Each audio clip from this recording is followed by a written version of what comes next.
ça ira. Les aristocrates à la lanterne, ça ira, ça ira, ça ira. Les aristocrates, on les pendra.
Every day is a technological miracle.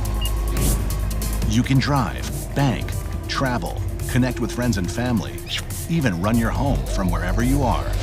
But all that convenience has a dark side. Every different connection creates another opportunity for a hacker to get in. We're seeing billions and billions of dollars of loss from cybercrime. There are those who have been hacked and know it, and those who have been hacked and don't know it yet. you will get hacked, and you have to understand how to react to it. In the next hour, you'll learn how cyber criminals operate. There are attackers out there that work in highly organized groups. And these bad guys are brilliant. They're smart. They come up with innovative new ideas. How teaming up with artificial intelligence helps the good guys stay one step ahead. I want you to now think like threat hunters. And what you can do to protect your priceless data. The bad guys have to get it right just once. We have to get it right all the time.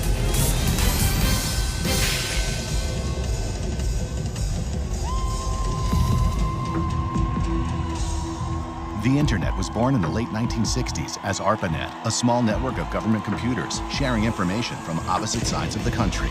By the early 1980s, people all over America were dialing into the internet from their schools, homes, and workplaces.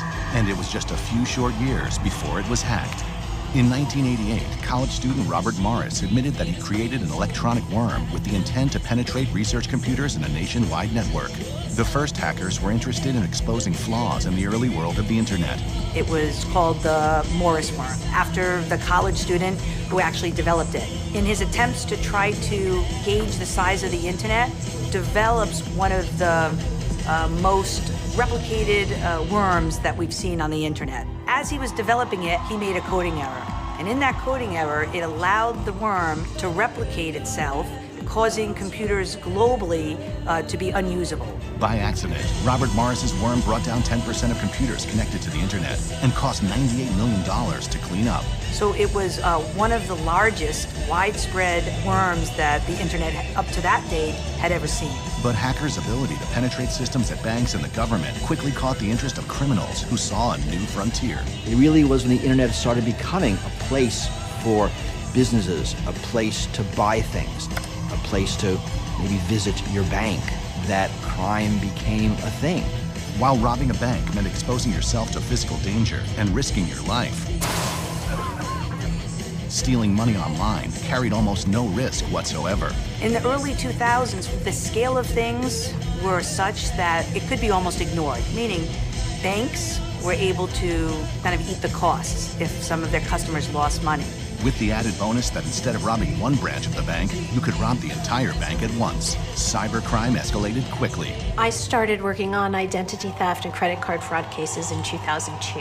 And at the time, it seemed a significant case when we had 12 victims of identity theft or 25 credit cards that were stolen with $70,000 of loss.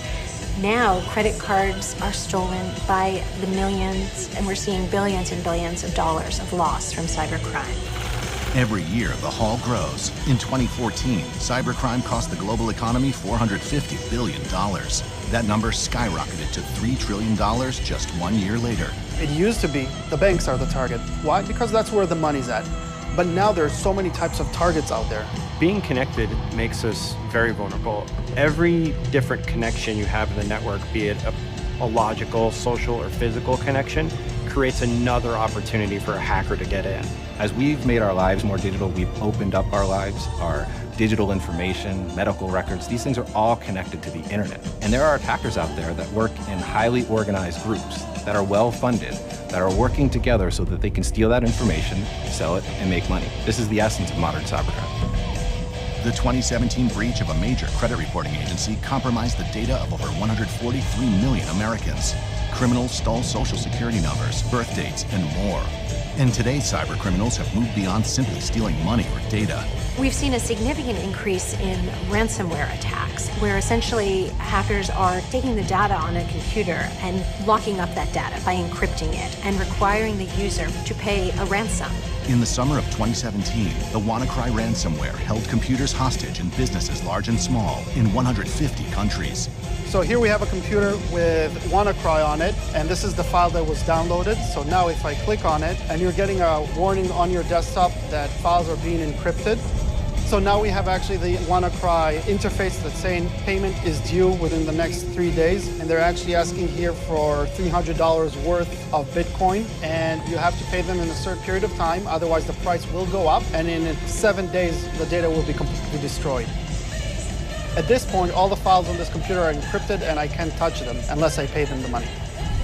$300 is a lot of money for a consumer, but it's a tiny sum compared to the ransoms demanded of large companies for major ransomware attacks. So in attacking companies, they were no longer able to do business. The National Health Services in the UK was basically crippled. They had to turn patients away. So you're talking about potentially lives on the line. We are expecting technology to do more and more things for us. Because of that, greater vulnerability is being built into our everyday lives. We live in a world that grows more connected every day. It's called the Internet of Things, and it's not just your smartphone. Today, everything from your car to your door locks to your refrigerator can go online. Every connection to the internet is an opportunity for a hacker to get in. Think about all the ways your life connects to the internet. In the year 2015, there were about 15 billion connected devices worldwide. That's 2 devices for every person on the planet. Just as our technology is getting more complex, the bad guys are not behind in the sense that they're watching, they're observing, and they're innovating. The number of devices is projected to grow from 15 to 80 billion in the next 10 years. Anything can be targeted. Unfortunately, a lot of the products that we're seeing today go out to market first because they want to be first guys to offer it with the best features, and security is still somewhere down the list in terms of things that should be considered. Cars that are internet enabled being hacked so that they would stop on the highway. Webcams that are being turned on for spying purposes. Baby monitors where the cyber criminals could speak to the children in their rooms. There was an incident of an attack on an internet-enabled toilet in Japan, where the toilet was then doing surprising things because it had been hacked. Hackers can even turn your devices into weapons without you knowing it. Once that happens, your device becomes what's known as a zombie. There were a number of internet-enabled devices in the United States that were operating under the default password that were taken over and become what's called zombie computers, which were used to inject significant flow of clutter, of traffic to block other networks. They call the computers the zombies. Those that are unwittingly, their devices are now becoming weaponized in a way to pull down websites. Think of, Black Friday? Large crowd of 1,000 people. Everybody's rushing in the door at the same time. It's going to prevent some people from getting in the store. You're flooding the website itself, the traffic, so that website can't operate. Think about the massive number of devices that are now connected to the internet globally. The possibilities are endless in terms of the type of cybercrime that we could all be exposed to. The question is, where do cybercriminals get the tools of their nefarious trade? And how is a hidden online marketplace fueling the explosive rise in cybercrime? There's a saying of, there are those who have been hacked and know it, and those who have been hacked and don't know it yet. 556 million people already fall victim to cybercrime each year. By 2020, there will be 50 times more information stored online, 50 times more opportunities for cybercriminals. We should be aware that we're constantly being targeted. And these bad guys are brilliant. They're smart. They come up with innovative new ideas. The technologies are advancing so quickly, and the opportunities for criminals to victimize individuals and companies and governments are so vast that it's very hard for law enforcement to stay apace with the cyber criminals. Financial crimes and identity theft are just the tip of the iceberg of a much more sinister criminal presence on the web. When we think of the internet, we think about it in 3 layers: the clear web, the deep web, and the dark web. Clear web is anything that you can find on search engines. Deep web is anything behind username and passwords. The dark web is a separate area where you have to have specialized software to actually gain access into it and start viewing the websites that are there. Go to the darkest corners of your mind and you'll find it in the darkest corners of the dark web. Drugs, guns, passwords, credit card numbers, even humans, all for sale to anyone with crypto cash. Everything on the dark web is sold in Bitcoins because that secures the transaction. So the dark web allows the buyer to remain anonymous. The fact that the website is on the dark web means that the seller is anonymized, and then Bitcoins and other cryptocurrencies allow the transactions to be anonymized. Whatever you're really looking for, you can find it. This is a drug market, for example, and you can see that they are selling different types of drugs. You can see the prices here are all in Bitcoins, translated to US dollars. All you have to do is define the quantity, click buy, and you can start buying these things. Here's another website. This one sells counterfeit money, so you can buy fake money for basically half the price of the real value.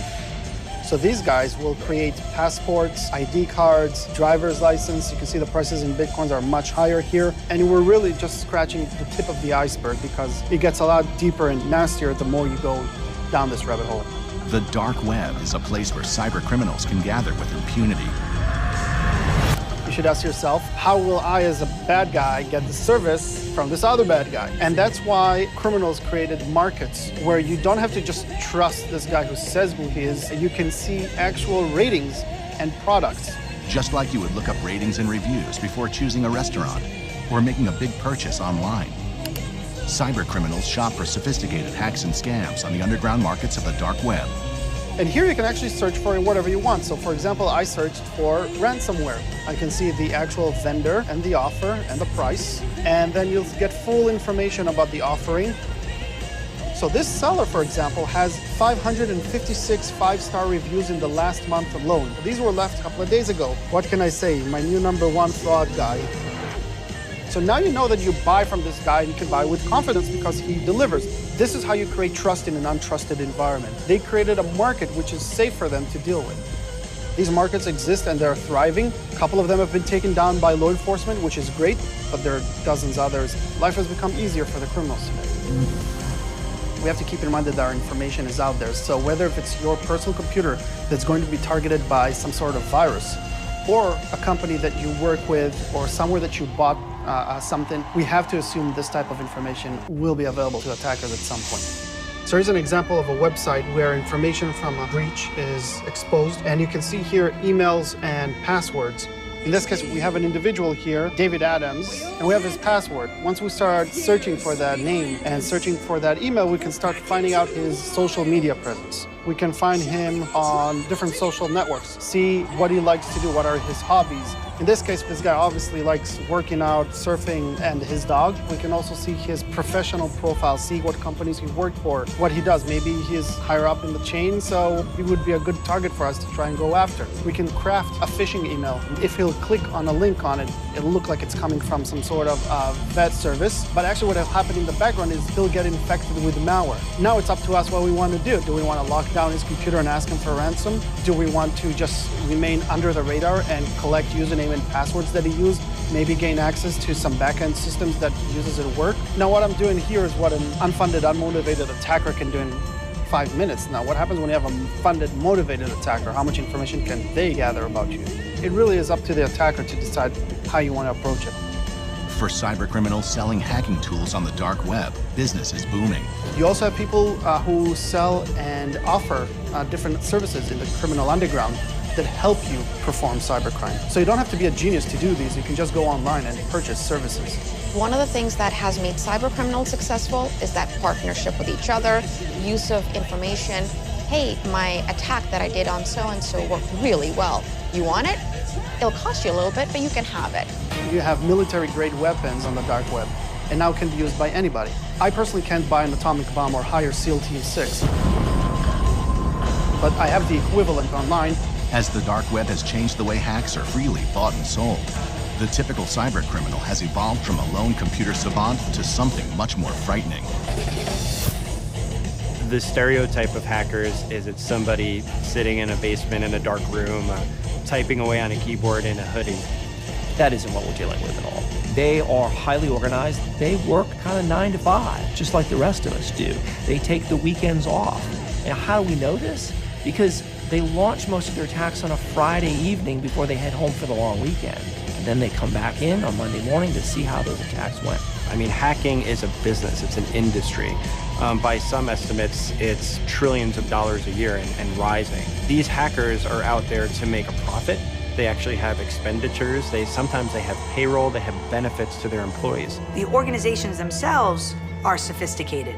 Their bureaucratic organization itself, where people are compartmentalized, so if one person is compromised, he or she does not even know the other players in the organization. Attribution is really difficult because the dark web allows you to remain anonymous, and there are other tools that allow you to hide who you are. Somebody who's sitting somewhere in the Middle East can be targeting somebody in South America, but make it look like it's coming from Europe. It may look like an intrusion came from a certain computer in a certain state, but it may be that that computer itself was the victim of a hack, and there was one hop, two hops, or multiple hops between the cyber criminal and the ultimate target of the crime. Worldwide, cybercrime costs are expected to reach $6 trillion by 2021. Keep in mind that the attackers are very agile. They're very fast, and we have to be just as fast, if not faster, in order to stop these things. What chance do we have against an enemy who is faster, better armed, and doesn't play by the rules? It turns out there is one tool that could revolutionize cybersecurity and even the odds. Security is always a battle between attacker and defender. The attacker wants to break in, the defender wants to stop him. And what we find is that on the internet, attackers generally have the upper hand. The attacker will come up with a new attack first, and the defender will react. It's rarely the other way around. That is an arms race, fueled by technology. Arms races used to be the exclusive domain of nation-states and governments, but the internet is changing that. Unlike the typical military missile, which is not so easy to purchase on the open market, cyber weapons are different. It goes to whoever has the enough money to actually purchase them. Historically, there's always been this line between the private sector and the government. And there was no need to actually have these two different groups of people and entities work together. Because of the nature of the threats, that's no longer the case. The government is going to be unable to defend this country unless the critical infrastructure owned and operated by private companies actually work with the government and ensure that their systems are protected. We usually expect that government will protect us and keep us safe from criminals, but there are a few challenges that make their job particularly difficult. One, the global reach of cyber criminals. Two, the speed at which a crime can be committed. And three, the tremendous scope of a cyber crime in a very short period of time. When we talk about cybercrime and the technologies, much of the defenses lie in the hands of the private sector. The evolving threat means companies are now on the front lines of the war on cybercrime. It's really kind of this warfare mindset that we have to take, where it's a battle we're always going to be fighting. And you have to keep the enemy at bay. It's not just we do something and it's complete. Just as in physical warfare, getting the upper hand in a cyber war is all about speed. There's a concept in real-time adversarial situations, and it's called an OODA loop. OODA stands for observe, orient, decide, and act. This theory was invented by an Air Force captain, and he's conceptualizing pilots in fighter aircraft attacking each other. What he realized is that the pilot is going through this loop continuously in his head. Observe, orient, decide, act. If you can do your OODA loop faster than your opponent, you have an enormous advantage. This notion of an OODA loop, you can use it in strategic military planning and in cybersecurity. And when you're being attacked, you as the defender are going through this OODA loop. And it's all about figuring out what's going on quickly and responding accurately. The problem is there's just too much information out there for any one human to really grasp for themselves. There's just too many alerts. There's too many logins, too many systems creating information, that this just becomes an avalanche. And the challenge we have is weeding through all of those security incidents to find the one that really matters. Where is the attacker in all these things that are happening every day? You could see that Sally has attempted to log into her account 10 times unsuccessfully, and then at the last time, remembered a password. I see your mobile phone has suddenly moved from Boston to Shenzhen, China over the course of 4 hours. Well, that's a little odd because, first of all, you can't even fly that fast. Maybe I see that you normally access 40 records a day, and today you access 4,000. Maybe you're working on a special project. But if I see the movement of your phone, the unusual access attempts on your account, and the odd access to data, those three things together are almost a guarantee that either you, your device, or your account has been compromised. For human analysts handling hundreds of thousands of incidents per day, spotting the real threat in 3 security blips is an impossible task without help. And so experts are turning to a new tool in the fight against cybercrime: artificial intelligence. Broadly speaking, artificial intelligence is the ability of a computer or machine to think and learn independently. At high-tech facilities like the X-Force Command Center in Atlanta, humans are working with artificial intelligence systems like Watson to fight cybercrime head-on. Our analysts, through the use of artificial intelligence, such as Watson for cybersecurity, are able to get the pieces of the puzzles laid out for them. And it's still up to the analyst really to look at those pieces and see where they fit, how they fit, whether they're part of the same puzzle. We get hundreds and hundreds of events per second, so we need to work quickly and decide, is this something that we should focus on? Is this a real threat, or is it a false positive? If I try to do the research myself, I would have to go through all of these different events. And the details of these events can be very cryptic and not easy to understand. What Watson does is brings the information that is relevant about these events, understands what happened, and also is able to see what is happening globally. And you saw all those events come in very rapidly. There is an augmented intelligence engine that goes through those events, correlates them, and detects suspicious activity. And when suspicious activity is recognized, then it's brought to this screen in a way of an alert. Analysis initiated. And in this alert, I see that there is critical service involved. So immediately I know that this is important.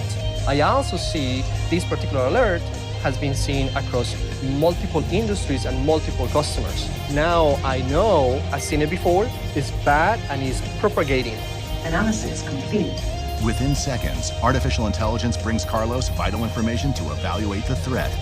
These cards are communicating to me the severity of the previous alerts. Since this is red, it gives me a hint that this was a critical issue. It gives me some indication how credible that particular alert is. Now I'm gonna deep dive into the alert. The company is called Beninox. John Beckett is the user that was found to be involved with this alert. This computer is very important. It belongs to the corporate network, and all of that information gets correlated here. Carlos asks the computer to connect the dots. Watson Advisor found some files that were suspicious, some URLs, some IP addresses, and what makes Watson Advisor powerful, he was able to tell me that they're not just IP addresses, they're not just files. They are related to a campaign. Within minutes of receiving the alert, Carlos, with the help of artificial intelligence, has uncovered a massive criminal plot. This is a campaign that is affecting multiple companies. So there is a group that is using some particular type of malware to attack. The campaign is Shamoon.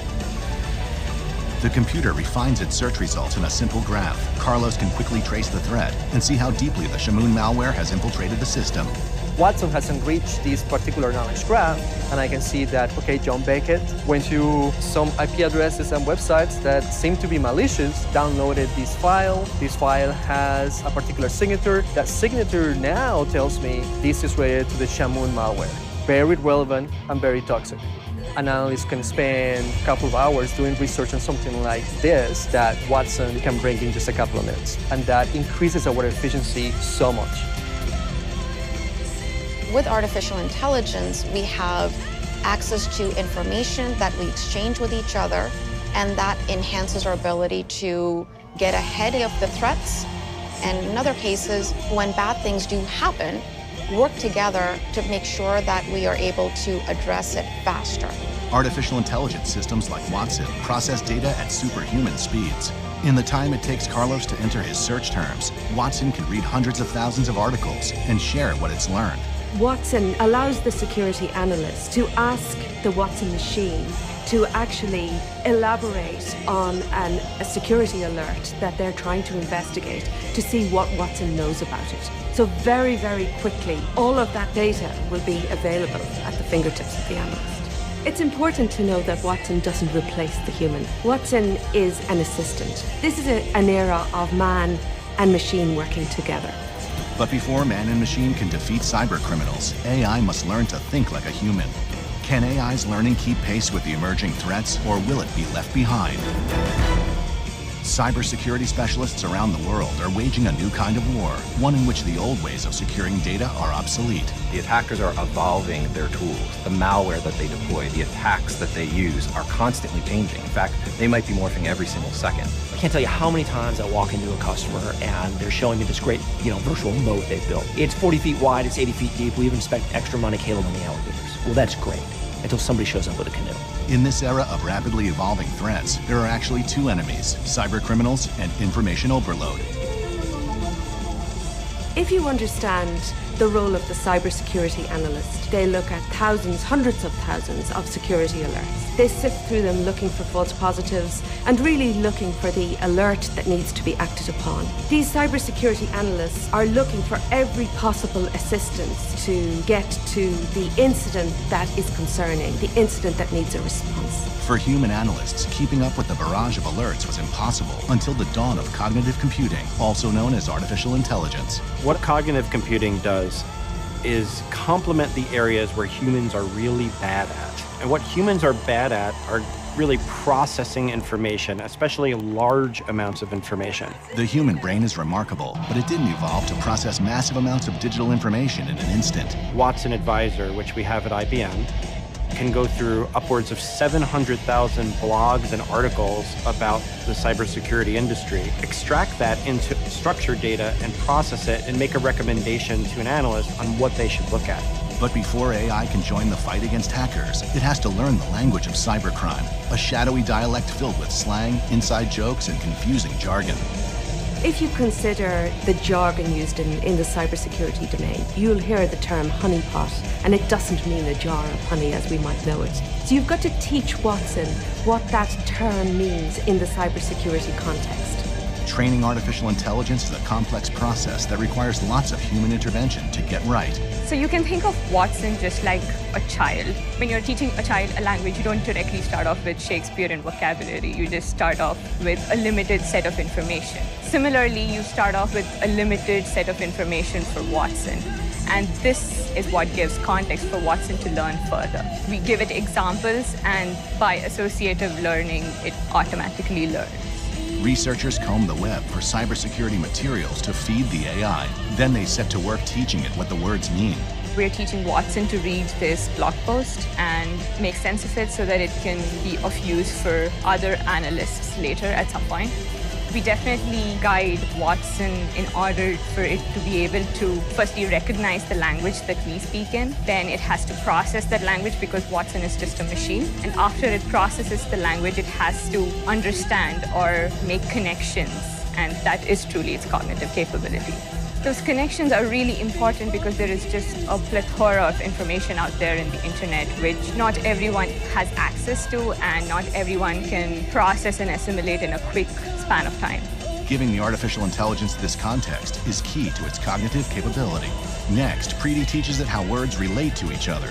We are using ransomware, which is a common security term. We are indicating to Watson to understand that, okay, whenever I see this word called ransomware, it means I have to associate with malware. Training like this helps artificial intelligence bring structure to the otherwise shapeless information of the internet. Instead of returning all the information the internet has about a particular threat, AI can bring an analyst only the information he or she needs. As and when it processes these millions of documents, at one point we stop the hand-holding and let Watson try and learn on its own, make educated guesses, and come up with these kinds of vocabulary for unseen documents. So this is how it learns and it applies. And cognitive capabilities go even further. It's not just a one-way communication. As analysts look to create rules that help them detect new threats and protect against them, the artificial intelligence is learning. It's looking at how is the analyst applying the data, what is it that they're finding and doing. So as this partnership between technology and human continues, we look at getting smarter, more efficient, and being able to really protect faster. The humans are teaching computers to be better. But even with the most sophisticated defenses, cyber criminals sometimes get lucky. The best defense is to prepare for the worst. Coming up, what happens when real people go head-to-head against well-armed cyber criminals? This is complete chaos right now. Will they use this cybersecurity range to defend against hackers, or crash and burn? Run it past me before we get it going, then we're gonna get it out. Cybersecurity breaches, they're a fact of life these days. A major credit bureau faces harsh scrutiny for waiting months to notify Americans their personal information was stolen. Many, if not most, of the major large-scale breaches we've seen over the last year or two, the response to the breach is causing more damage than the breach did itself. IBM has built a cyber range modeled on military training ranges to help companies practice for the inevitable. This type of simulation environment is all about building the proactive skills that you need to respond in crisis and be able to do that with confidence. This is something where we're able to bring and promote cybersecurity as a whole versus just looking as a security incident. Today, we're going to go through an actual live simulation. Think about it kind of like a flight simulator, where you get a chance to take charge, sit in the pilot seat, make mistakes, and it's okay to crash that plane. We'd rather have you fail in here than outside in the real world, right? No matter who walks into this range environment, this is about practicing, and it's built in as muscle memory. So let's see how you do today. We're going to introduce you to our company that we've set up for you, which is Bain & Ox. If I suddenly have a cardiac episode, do you want to be pulling out a manual and learning CPR for the first time? No. You want to have practiced it and rehearsed it so you know what to do, you know what steps to take. It's the exact same thing when responding to a cybersecurity incident. The only difference is rather than me having a heart attack, it's the company. You're all new Bain & Ox employees. You know, you've got your employee badges. Now, today, Bain & Ox is going to be a large financial institution. Now, a couple of things about Bain & Ox. You'll notice that Bain & Ox has a stock price. It has social media feeds that we're tracking, and all of kind of the aspects that you'd expect of a real company. We're going to learn a little bit about its environment.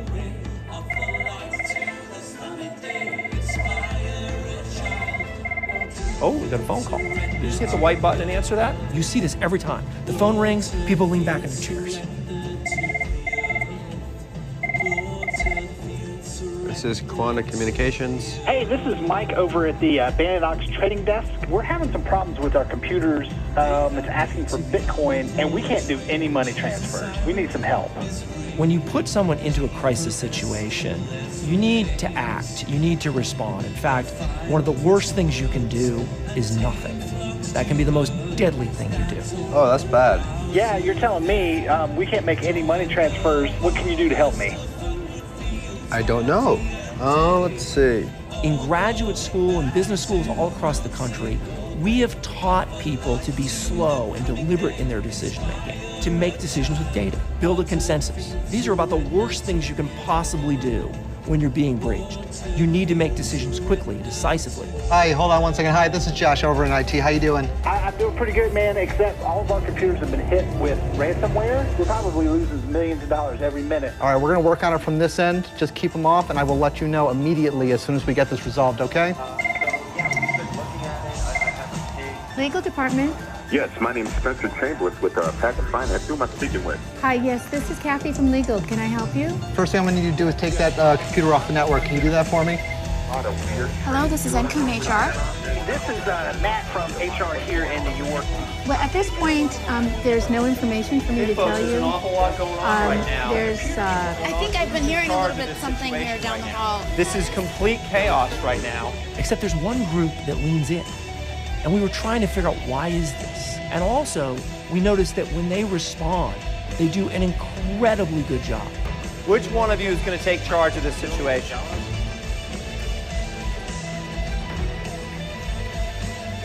I'll do it. You're in charge. Figure out what's going on. Put him on hold real quick. What's his issue right now? He's give me the bullet. security license is expiring today, and we need to pay, otherwise go. That's most likely a scam. Get a number, we'll call him back. We've got Matt in HR on hold, and we've got all these employees calling about different issues with their computers. So we started asking, like, what's your background? Where did you go to school? What did you study? What's your job? And we noticed two things started popping up over and over again. Get a phone number, we'll call him back as soon as we're done. The first one's not a complete surprise. Military experience. Anyone with military experience here responds incredibly well. What do you have? Yeah, so I've got the stock is trading. There's a lot of stock being sold. The stock price is being impacted. Draw something up with her, run it past me before we get it going, and then we're going to get it out. The second one was people with emergency medicine experience. Because if you think about it, those are two roles where you have to make decisions in a hurry with limited information.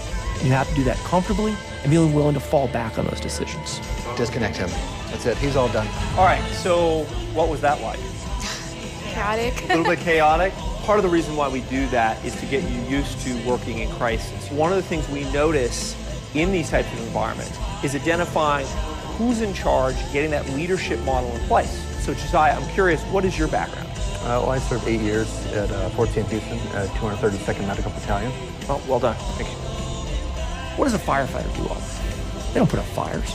They practice and rehearse. So when they are presented with that situation, they know how to respond. And that type of muscle memory is what we have to build into our responders. Sophisticated, damaging attacks like the one in this simulation are on the rise. Will there be enough cybersecurity warriors to repel the attacks, or is a shortage in qualified personnel putting us all at risk? And coming up, what can you do to protect your personal data? According to the FBI, there were over 4,000 ransomware attacks on U.S. businesses every single day in 2016. That's a 300% increase over the year before, and the number of cyber attacks will only continue to grow. We're going to continue to see more sophisticated cyber attacks. The nature of how we use technology and what we demand from it will continue to make it more complex, leaving more vulnerabilities, and unfortunately, the bad guys will not stop innovating either. You know, just like we're evolving artificial intelligence to defend against cybercrime, so too cyber criminals will use artificial intelligence. As criminals become more sophisticated, the demand for cybersecurity professionals will surge. There'll be 2 million open, unfilled cybersecurity jobs globally by 2020. So seats in rooms like this behind me, we're gonna have difficulty filling them. We're not gonna solve this problem if we don't expand the aperture of who we're trying to bring in and recruit. It's about bringing new people into the workforce, people that maybe want to work in these seats as more of a trade and a skill. These are skill sets you have to learn by doing, right? It's not something you can go to school for and then just get out and start applying it. It's more of a trade and that apprenticeship type mindset. And some of them may not require a college degree at all. Many of the people that I work with never went to school for cybersecurity. One of our best analysts was actually a mechanic. He had a passion of fixing things, figuring out how they work, and that's what we need. Maybe this is someone that doesn't have a traditional 4-year degree. Maybe they've spent time in the military. Maybe they've spent time working in an operations floor like this and have learned that craft through doing. So this isn't a blue collar versus white collar type of thing. This is a new collar thing. Whether you choose to join the ranks fighting cyber criminals or not, there are a few simple, powerful steps you can take to secure your own data. Everybody has a role to play in cybersecurity. So some things that can be done, ought to be done by everybody, is that you need to update all of your software, meaning there are automatic patches that are sent out. If your computer's alerting you that you're out of date, get it up to date. Because what that typically means is there's a vulnerability that an attacker could take advantage of, and they can gain access to your system. You also want to change passwords regularly and use somewhat complicated passwords that are not easy to guess. Not your children's names, not your birth date, not your anniversary date. Your bank account password for online access should not be the same as your social media password, because if one is compromised, you don't want the other to then be also likely to be compromised because your password has been revealed. And then importantly, that is not even enough. You have to make sure your antivirus software is working properly. Keep your security software and run security software up to date. This is good advice, just making sure that you have good hygiene on your system, whether it be your mobile phone, whether it be your computer at home. Basic hygiene is going to prevent 90% of the threats coming your way. But for the 10% of threats you can't prevent with basic cyber hygiene, you must use active measures to protect your data. It begins by not clicking on suspect links. We sometimes forget that not all information that is being sent to us, being provided to us, is legitimate. So we click on things. It's a natural human tendency to do that. Those links can embed malware into your system. They can go undetected unless you've got the right tools, unless you yourself are diligent. The weakest link is always the human and not the technology. It's always the person who makes the mistake. The rule of thumb is if there is a doubt, there's no doubt. If it looks mildly suspicious or you think there's something slightly wrong with an email that you got or a link or a file that you received, it's not worth the click. It's also important to monitor your devices and financial accounts for irregularities. You need to watch your networks. Personally, you need to watch your bank accounts. You need to watch your credit reports. You need to be aware of any changes in activity in your system. If your computer is slowing down, you need to check it out. If the screen is going black and acting weird, you need to have it checked out. Passwords can be strengthened with two-factor authentication.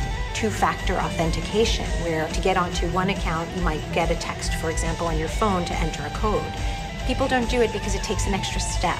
But it is, for example, one easy way to add another layer of security to help protect yourself against being compromised. Sometimes people think that cybersecurity is very complicated, but it's a basic issue of locking your front door, closing your windows. Practicing good cyber hygiene with tips like these helps the professionals in their fight too. As a defender, as someone who's helping our clients protect their own clients, that's just a very powerful thing. Like, in a way, I'm helping protect my family, helping secure the world's data, which is a very important thing to me. So there's this mission and sense of purpose that I'm making the world a better place. I get to work with a lot of bright minds, and we are constantly fighting a lot of bright minds. Right now, humans are smarter, will be for a long time, but computers are faster.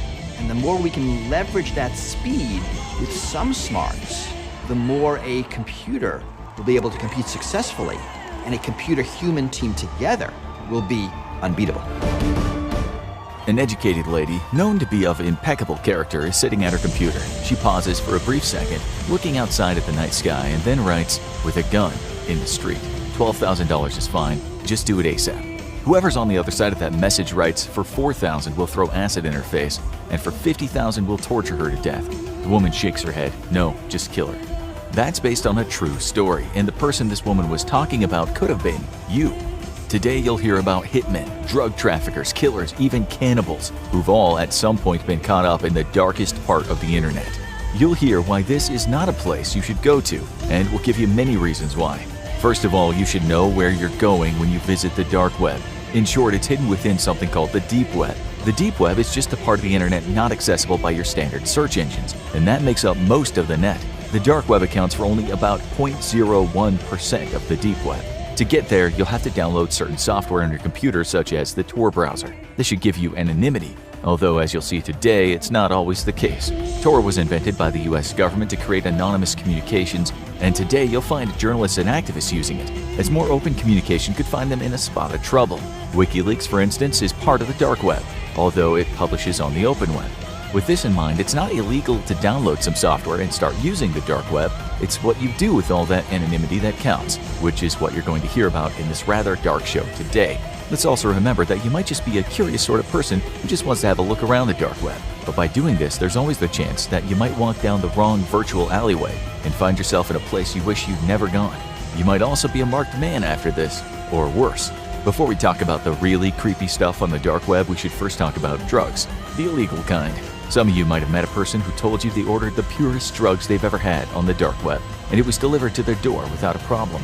Wow, how convenient. But listen on before you put your order in for a sheet of colorful acid tabs and 24 ecstasy pills that look like little Lego bricks. You can indeed do this, and many people have, with one former big fan of the dark web drug business calling the place Amazon run by the cartels. He explained that just about any illegal drug you could think of was there on offer, including precursors. You fans of Breaking Bad will know that these are the substances you need to make certain drugs, such as crystal meth.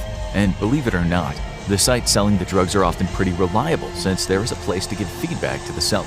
So you might find a comment that says Grade A Coke and delivered on time, top seller. A few years back, there was a seller with the name of Jesus of Rave. On his site, he stated, in a quite professional way, working with UK distributors, importers, and producers to source quality. We run a tight ship and aim to get your order out the same or next day. This tight ship also refers to our attitude to you and your privacy. We've been doing this for a long time. It seems that ordering drugs on the dark web in Britain really took off a few years ago.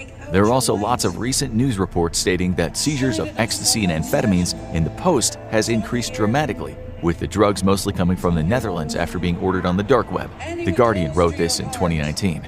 Criminal organizations in the Netherlands are major producers and exporters of synthetic drugs, exported via sea containers or trucks. But there is said to have been a growth in online purchases in which the postal services are exploited.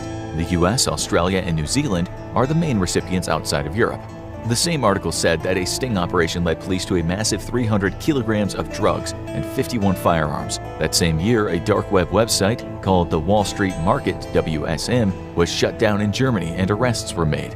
The owners were making big bucks selling heroin, cocaine, weed, and speed, as well as malicious software, counterfeit documents, and stolen data. It worked in 6 languages: English, French, German, Italian, Portuguese, and Spanish. At the time, prosecutors wrote, WSM operated like a conventional e-commerce website, such as eBay or Amazon. However, its sole existence was geared to the trafficking of contraband. As you probably know, the money to be made selling drugs is just so good that arresting dealers or traffickers is like playing a game of whack-a-mole. You put one in prison and another pops up. The war on drugs has been nothing but a failure for the most part, with the authorities looking like Sisyphus, the guy who was told he had to push a round rock up a hill for all eternity. This means two things. One thing is that you can be assured that despite these arrests, you can still go on the dark web right now and order pretty much any drug you want. But it also means that you can be assured that some men with badges will be trying to put you in prison for it. This is why it's dangerous. You might think you can get away with it seeing as you have anonymity, but you actually don't. The FBI and other law enforcement entities are all over the dark web. This is the problem with the dark web. You can get eaten by spiders. When people think they have impunity, they can get careless. That's what happened recently when 150 people were arrested in an operation called Dark Hunter. Law enforcement from Europe, the US, and Australia were involved, and about $25 million worth of drugs were taken. In this case, no small-time buyers were arrested, just the sellers, but cops warned about something else. Many of the drugs these days contain the killer substance fentanyl. This stuff works well in hospitals for pain relief and might sound good to a hardcore opiate addict, but the truth is there have been a startling number of news reports, including ones involving famous people, of folks thinking they're taking a drug like cocaine and dying because the white powder also had fentanyl in it. As we write this, 5 people died all at once of an accidental overdose in the US when they didn't know that their powder contained the drug. But doing a quick search, we could have chosen numerous stories that included the words accidental fentanyl overdose. We don't condone drug use here, but if a person is intent on taking drugs, then the safest thing would be to know what you are taking.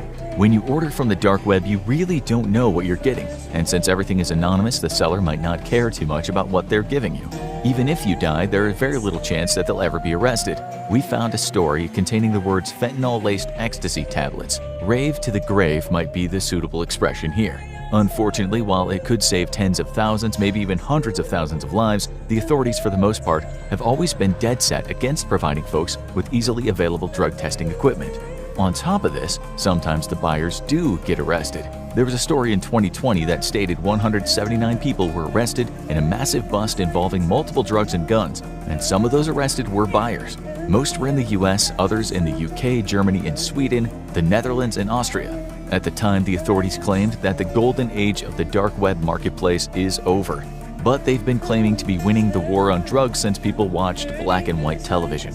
Nonetheless, Europol had a warning for prospective buyers and sellers saying the hidden internet is no longer hidden, and your anonymous activity is not anonymous. Law enforcement is committed to tracking down criminals no matter where they operate, be it on the streets or behind a computer screen. They've even been arresting small-time dealers, as can be seen in one story involving a Florida man. Using the name Da Candy Man, his line of work was mostly the distribution of cocaine. He would send the stuff right to your house via the mail, and guess what? Once he was arrested, the cops also knew where he'd been sending the stuff. We'll add one more thing here. Some people on the dark web might be pretending to sell drugs, but all they're after is your personal information. They're looking to exploit that information, and as you'll soon see, sometimes they could blackmail you. Mostly, though, they're phishing in order to get their hands on your money. You can buy phishing kits on the dark web, but you can also be phished. Okay, so maybe drugs aren't your thing. Maybe you're not really into anything illegal, but you do have a very curious mind. When someone told you they had a video of a man being cut up with a chainsaw, you just had to watch it. Freak. Unfortunately, gore sites are all over the open internet, and while it's technically not illegal to post videos of such things as someone being stoned to death, beheaded, or perhaps eating a great big dish of steaming poop, sometimes what you see will forever scar that mind of yours. Unless, of course, you are either desensitized to that kind of thing or a bit on the weird side. That makes up a lot of society, actually, seeing as just one site back in the day called Best Gore was getting in the region of 10 to 20 million hits a month. The owner of Best Gore was eventually arrested after posting the video called One Lunatic, One Ice Pick, which consisted of an eternally unstable maniac named Luca Magnotta dismembering a guy, then sending some of the body parts to schools and political offices. Obviously, that was a very serious crime, and Magnotta is now in prison where he belongs. If you know the story, you'll know that before he was arrested, animal activists were also hot on his tail because some of the videos consisted of him doing very bad things to kittens. So maybe one day you get on the dark web and end up seeing something you wish you hadn't. Although we guess right now some of you are thinking that infographic show writers are just big wusses. Maybe gore is nothing to you. According to the Washington Post, much of the worst gore talked about that is supposedly available on the dark web is just that, talk. You might have heard that you can watch a movie that stars a person being murdered, aka a snuff movie, but they may not actually exist. Some of them are set up and no one dies. Or the rumors about certain films are just rumors. Still, videos of accidental deaths or executions do exist, and it's not illegal for you to watch them. As one writer pointed out, it's illegal to murder somebody, it's illegal to watch somebody get murdered and not report it, but it's not illegal to watch an online snuff film, at least not at the moment. You wouldn't, for instance, have been in trouble if you watched a video that surfaced on the web made by the so-called Dnipropetrovsk maniacs. These two Ukrainian teenagers brutally murdered 21 people in 2007, and they filmed a lot of the violence. For a time, you might have been able to see some of that on gore sites, but not anymore. Still, as we speak, people are going to the dark web to watch similar stuff. One journalist went there to check out such gore, later writing that there is a danger in becoming desensitized to it. He said in an article, "I could make you physically sick in minutes by showing you the stuff now. But the second or third or fourth time you see it, you get desensitized to it all. It happens to a lot of people.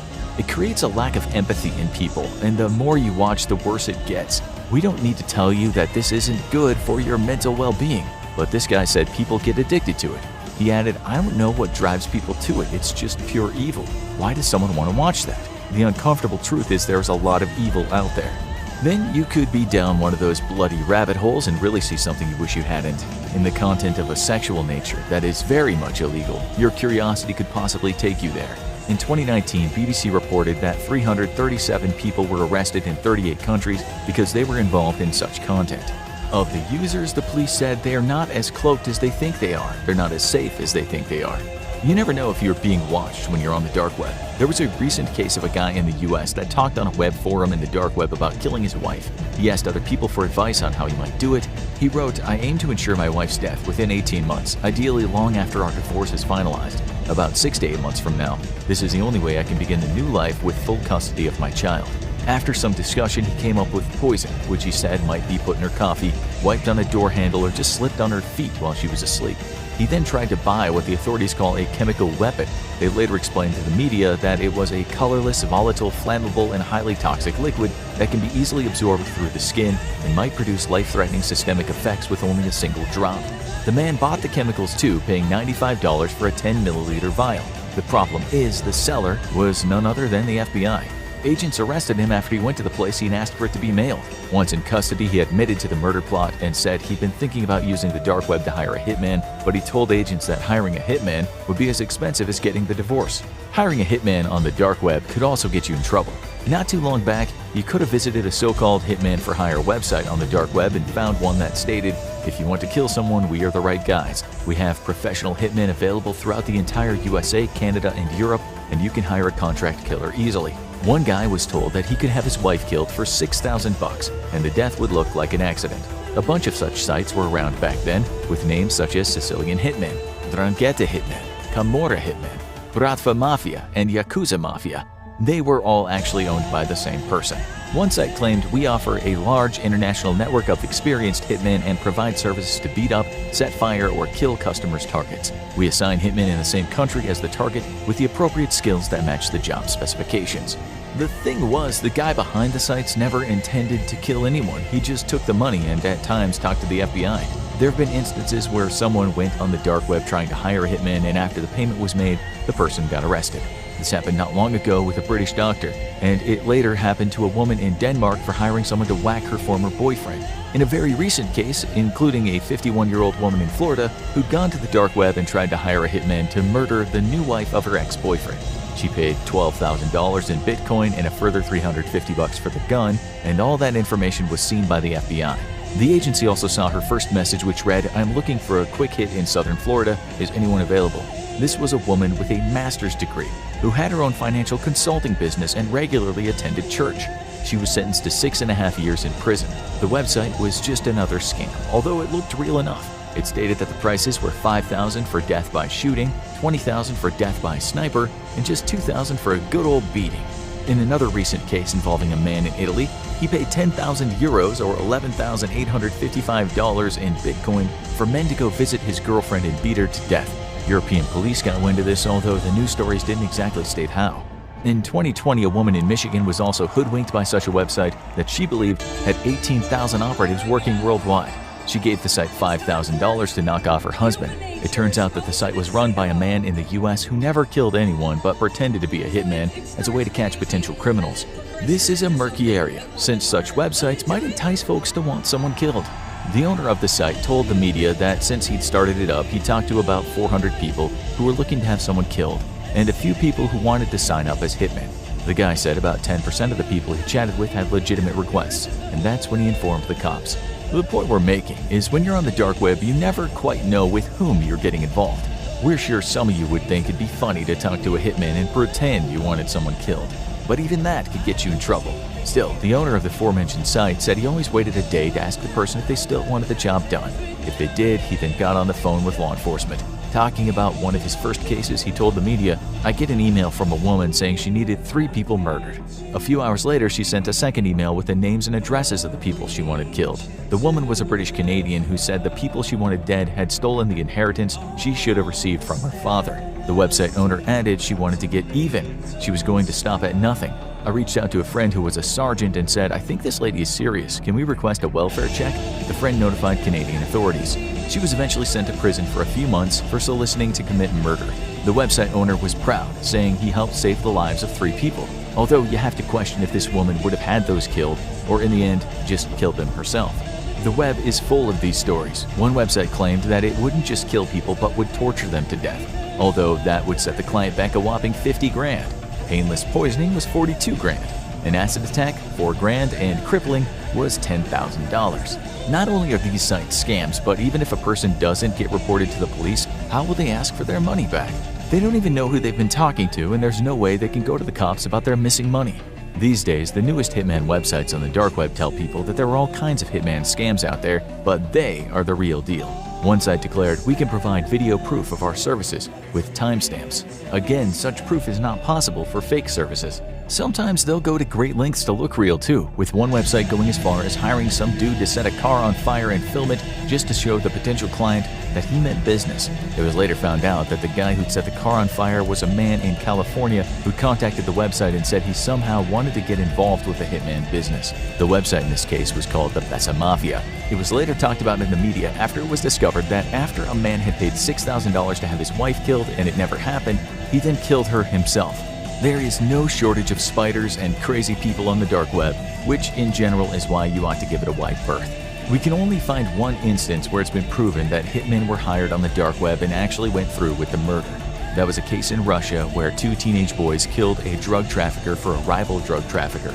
In short, if you go to the dark web and try to hire someone to do something nasty for you, you'll likely just lose a lot of money and then end up in prison. Not long ago, you might have also met a British man named Matthew Falder, a person you could call the embodiment of evil. Using the name 666 Devil and Evil-Mind, this guy went on dark web forums and talked about all manner of disgusting things, usually involving young people. His thing was to lure people online into thinking he liked them, and then as time went on, he'd ask them to make very compromising videos of themselves. Since he was well-spoken and seemed sincere, people fell for it. Falder was very educated, holding a position as a geophysicist researcher at Birmingham University. Once he had his hands on the images or videos, he said that if the victims didn't pay him a whack of cash, he'd send the content to everyone they knew. In one message, he told a young victim that he would send the images to everyone on Facebook associated with your school and in letters to your parents and teachers, explaining with printouts of all the pictures that you will strip for money. Most of the victims were naive, and it wasn't that hard for a highly educated maniac to manipulate them. In some cases, he told them to film themselves licking toilet seats and eating dog food, after which he posted the content to his many fans on the dark web. He wrote in one post to those fans, "Glad you're all enjoying her suffering," and later, "I love blackmail, especially forcing someone met online to do things they don't want to for amusement." Imagine visiting websites where people like that post things. Imagine virtually befriending this person and not knowing what you were getting into. Another example of blackmail involved a man who wrote on Reddit that not long ago he tried to buy drugs on the dark web and had given an address only for him to receive a letter instead of the drugs. The letter stated, "Congrats, you bleep. You've been participating in illegal activities and we have our eye on you." The man didn't send any cash and the scammer was at best amateurish, but this is just another example of how when you go on the dark web, you're potentially making yourself vulnerable. One other thing some people go on the dark web to do is just pretend to be something they're not, as that in itself can be kind of exciting. These people sometimes roleplay very dark fantasies. This can also get you in trouble. Never mind blackmailed if you meet the wrong person. You might have heard of the case of a New York City police officer who got the name the Cannibal Cop. His real name was Gilberto Valle. A few years ago, he was sentenced to a prison term for going on a website called Dark Fetish Net and talking about how he wanted to kill and eat women, including his own wife, the woman who eventually found those disturbing messages on his computer. He didn't just talk about it either, but he had a list of around 100 women whose names and addresses he had thanks to his job as a cop. One of his messages about his wife said that he wanted to let her bleed out, then butcher her while she hangs. It was a big case at the time because this guy really didn't seem like a killer at all. In court, he said his conversations on the forum were all about role-playing and he never intended for anyone to get hurt. He said in court, as time went on, more and more people wanted to do these role plays with me because I was really good. I kind of wanted to provide and be a little more graphic and not disappoint. Again, the competitive side of me came out. Valle wasn't using the dark web. This stuff was actually out in the open, but make no mistake, there are more people like him on the dark web, a lot more. He was eventually cleared and released from prison, but his case begs the question, just how much can you just talk about crimes online without falling foul of the law? Can you roleplay online or just mess about and get in trouble? We're guessing that some of our viewers would try this with friends just for fun, maybe to see who replied, and to understand the depravity of certain people online. You should probably give that a miss. In 2018, a man in the US went on the dark web and found a forum where he left this post. I'd like to try cannibalism and see how it feels to take a life. If you'd be willing to let me kill you, and are in the US, preferably in the South, and can travel by car, contact me. His name was Alexander Nathan Barter, and at the time he was just 21 years old. First of all, yet again we're showing you what kind of people you might meet on the dark web. But secondly, even if you yourself posted this kind of content as a kind of joke, you should know that not long after, Barter posted a message that was read by an officer working for the Texas Department of Public Safety. That agent replied saying he was willing to give his daughter to Barter for the express purposes, namely for killing and eating. Several other emails were exchanged in which Barter told the agent to meet him and bring a spare set of clothes and a burner phone. In another email he stated, "I really want to do this." Barter was arrested on the day the murder was supposed to happen, and on him at his house was a knife and some plastic bags. But was this just part of a dark, twisted fantasy, or would he have really done it? The jury thought so, and a judge sentenced him to 40 years in prison. In court, the prosecution said, "As this chilling case demonstrates, online talk is not always just talk. The constant vigilance of our law enforcement partners has prevented an evildoer from finding a like-minded accomplice and bringing his grisly plan to fruition." A site that no longer exists on the open web was called the Cannibal Cafe. When it was still up, you could have read posts with titles such as, "I really fantasize about being butchered, roasted, and eaten." Then in 2001, a computer specialist in Germany named Armin Maiwes killed the man he found on that forum. His victim was Bernd Jürgen Armando Brandes. Both men were in their 40s when they agreed to go through it. The two men met, and let's just say what happened was one of the strangest dates in history. And in the end, bits of Brandes ended up in Maiwes' freezer, and the cannibalistic fetishes he'd had since he was a child became a reality. He also ended up in prison. Maiwes told the court that for many years he'd only fantasized about doing such things, but it was when he found a real-life cannibalism website that things moved from fantasy to possibility. He added, "If I hadn't been so stupid as to keep looking on the internet, I would have taken my secret to the grave." As we said, his interactions with his victim happened on the open web, but that was back in the day. These days, if you want to talk shop about eating people, you'd struggle to do that out in the open virtual space. As we showed you with the Texan guy, the dark web is the place to go for that kind of thing these days. You might find a forum with someone saying something like this. Real dark web comment. "I need someone to eat my fresh meat. I am juicy and tender." But we are guessing most of these people are just messing around for the sake of being a bit naughty. Still, now you know that law enforcement could be reading such messages, and we don't recommend risking playing around. As another example, one guy we found said he did a bit of messing around on the dark web. He later said on a forum, "I was trying to make a small explosive for a dumb little movie I was going to make with my friends. I found myself in the dark corners of the internet." One site in particular had a text document downloaded talking about how to sneak explosives past metal detectors. NSA is probably all over me right now. He could be right. There might not be any red rooms on the dark web or hitmen who will torture your ex to death or ghastly human experiments with homeless people, but there are certainly sexual deviants and torture fans only too happy to share content with you. There might be the odd person who wants to chat about eating human eyeballs with you. There's a long list of folks who want to sell you guns, drugs, and someone's personal data. Those people might also be law enforcement or blackmailers. Unless you're depraved, desperately drug-addicted, downright evil, or a dedicated journalist or activist in hiding, then why would you go there? The real reason you shouldn't visit the dark web is there's just no point. And if you aren't any of the things we just mentioned, there really is no reason at all. Pandora's box, as full of snakes as it is best left locked. Even if you do manage to get yourself flagged by law enforcement or scammed by a heartless fiend, you'll have to wade through a lot of junk to get there. Now you'll need to watch this fascinating story we just mentioned, why dark web hitman turned on his own. Or have a look at this.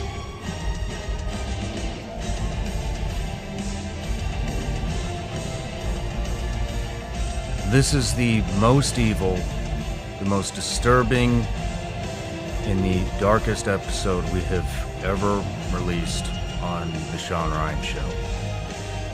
It has to do with predators who are preying sexually on children.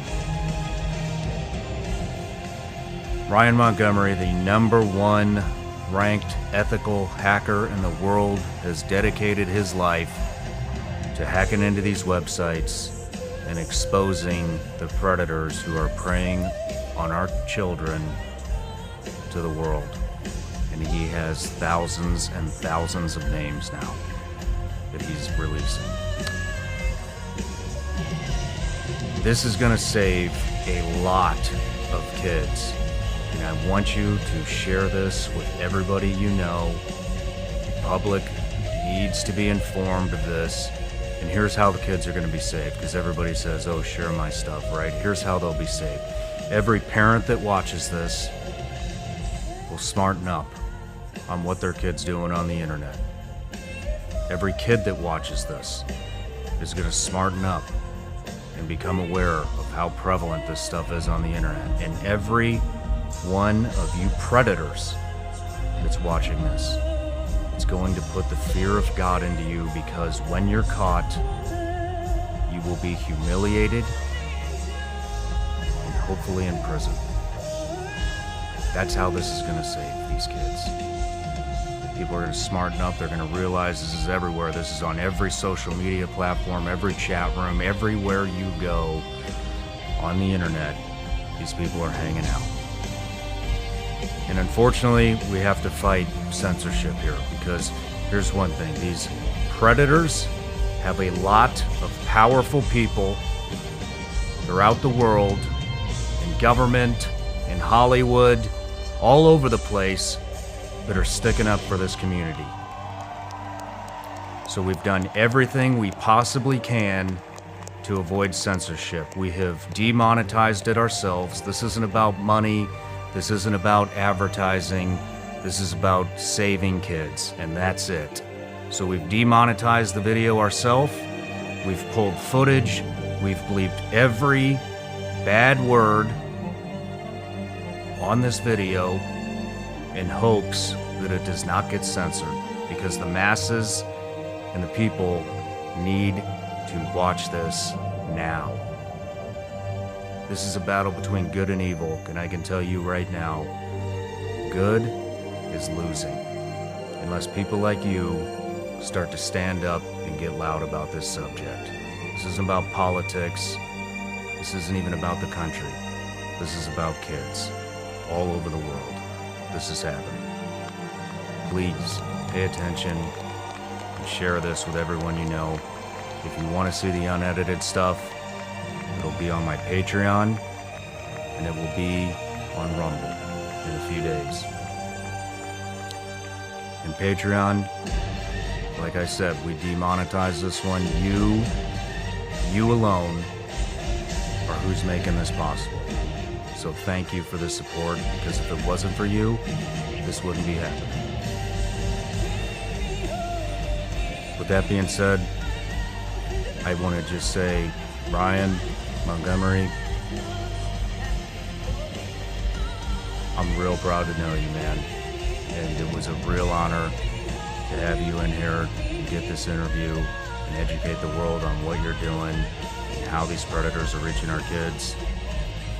And it's an honor to be your friend. Thank you. One last thing. If you did get anything out of this, please take 10 seconds out of your day and go to Spotify, and go to Apple Podcasts, and leave us a review and tell us what you got out of this. That helps the algorithm push these episodes farther, get more reach. This is a subject everybody needs to hear. Thank you.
Ryan Montgomery, welcome to the Sean Ryan Show, man.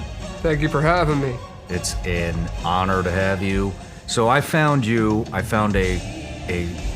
maybe a 30-second short on Instagram, and we'll get into that later, of you exposing, I believe it was a father who was exploiting his daughter in a bathtub. You had hacked in and exploited that, and so I reached out thinking, there's no way in hell this guy's gonna give me the time of day, because it doesn't look like you're very active on the gram, and then I got you.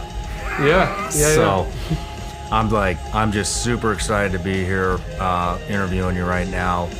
Dude, you are doing amazing things, saving who knows how many kids. You know, I mean, if you think of the impact of what you're doing, you know, and we'll get into it, you'll never know the full impact of how many kids that you've saved by kids smartening up about what they're doing online, parents smartening up about what their kids are doing online, and these pedophiles, you're going to put the fear of God in them. Oh, for sure. And so that's the goal. There's going to be less of them preying on these kids. So anyways, we'll get into all that stuff. I just wanted to say how excited I am about this. Likewise, I'm very excited to be here, and it means the world to me, and especially that the reach that you have, the amount of parents that will be educated based on some of the stuff that we talk about here. Even if we save one kid, it's worth it. Yes. So let me give you a little bit of an intro here. You're the #1 ranked ethical hacker in the world. You're a serial entrepreneur, cybersecurity professional, and now a child safety warrior with your company 561PC. Not my 561PC is not a company. My company is actually Pentester, which is a cybersecurity company, pentester.com. 561PC is an organization that I created with my friend Dustin Lampros, or Scrappy. He's a professional MMA fighter. We'll get into that soon. And your goal, protecting children and trying to make South Florida and the world a better place by catching one child predator at a time. That's a damn good goal. You go by 0 Day on Instagram. You're like a modern day vigilante. Just some stuff about your hacking life. 0 Day, code for discovered security vulnerability with 0 days to fix the flaw. That's the meaning of it. 19 plus years hacking. You're self-taught, no college, no formal education. You claim to have imposter syndrome. You mentor and teach others on how to learn this trade. You've made money from working with Amazon, PayPal, and Facebook. And you say that hacking is the best decision you've ever made in your life. Sometimes you hack up to 10 hours a day. Yeah, or more. But working with some of those big companies there would be through bug bounty programs. I don't know if you're familiar with them. I'm not. That was prior to us starting pentester.com, which is a cybersecurity platform for small, medium-sized businesses at the moment, to make sure that they're safe online, to check for data leaks, to check, where your face, where your identity is being broadcasted all over the internet, which goes, hand in hand with what we're doing with predators, and sorry, I got mixed up there. It's all good. While you're thinking, every guest that comes on the show gets a gift. Mm-hmm. Thank you very much. Oh, wow. There you go. Go ahead, open it up. Got Vigilance Elite Gummy Bears. That's right. Made in the USA, legal in all 50 states. Gummy bear. Right now. And wow, how did you find out about this? We researched you. Wow. So I know you love Ritz cheese crackers. You eat chicken tenders every day at noon at Burger King, and Campbell's soup every night before you go to bed. I quit the Burger King. Now I'm on to Chick-fil-A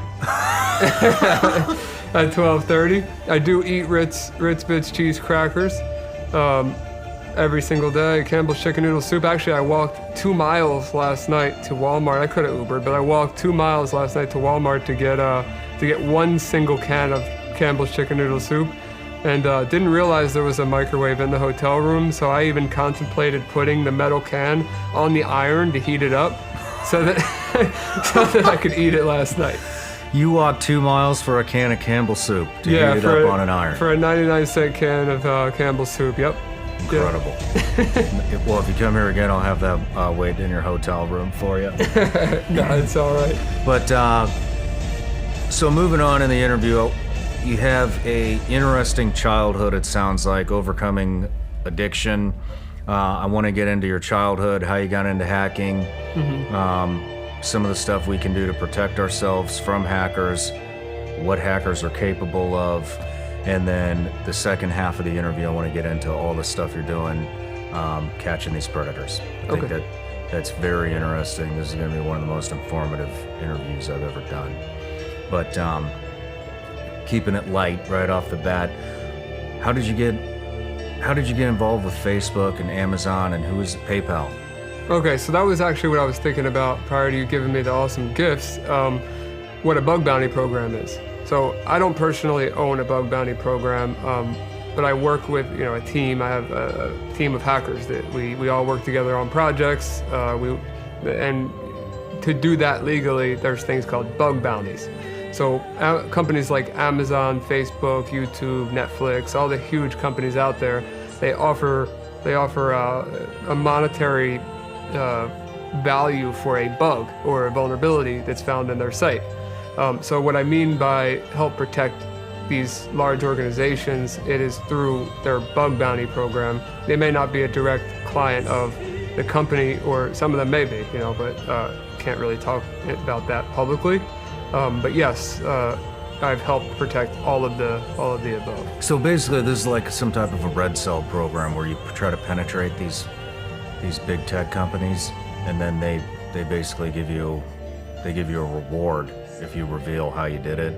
Right. So you have to you have to reveal how you did it. So let's say it's a informational bug. An informational bug could be you forgot that a page exists and it shows some of your employees' information. So that may be informational if it doesn't impact anything further than that.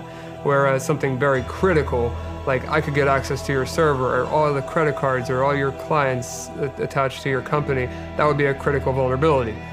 And these companies are willing to pay depending on the severity of that vulnerability. So Apple, for example, if you were able to take over an iPhone, they'll pay you $1 million for something like that. They'll pay you $1 million? Yeah, $1 million for it. They call it a zero-click exploit, meaning I can send you something that you won't even know happened, and I have full access to your phone. $1 million bug bounty. Have you done that before? No, I haven't. I haven't personally found any bugs in the new iPhones. But if I did, I'd be sure to report it to Apple. So if you don't mind me asking, what's the biggest bounty you've collected, and what was it for?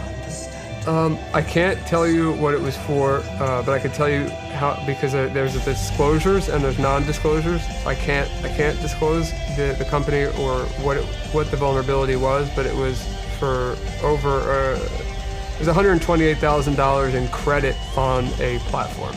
I chose that over the cash. Really? Mm-hmm. So these are good-sized bounties. Yeah. How many bounties have you collected?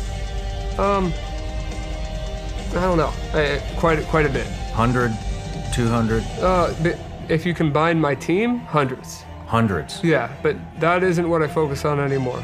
I focus on the cybersecurity business, which is all software, and that's a lot more guaranteed. Whereas bug bounty, there's nothing against people that do bug bounties, but it's not guaranteed revenue or income. It's you have to just keep taking shots at companies trying to find something and hope that you get paid, where there's no stability in that. Gotcha. There's bug bounty hunters that make $1 million, $2 million a year, but then the next year maybe they make 10 grand or less. So they spend 6 months on one project and they make $0.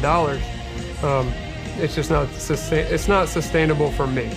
Gotcha. So I started a company with my business partners, Rick, Sean, and Dan, and like I said, it's called pentester.com. It's very simple. You just go to the site, you put in the name of your website, you press scan, and it does a preliminary scan. It tells you what, basically, if you have any like low-hanging fruit vulnerabilities and leaks, like passwords associated with your emails or your employees, and you can sign up for an account and do a more invasive scan that will give you a lot more information.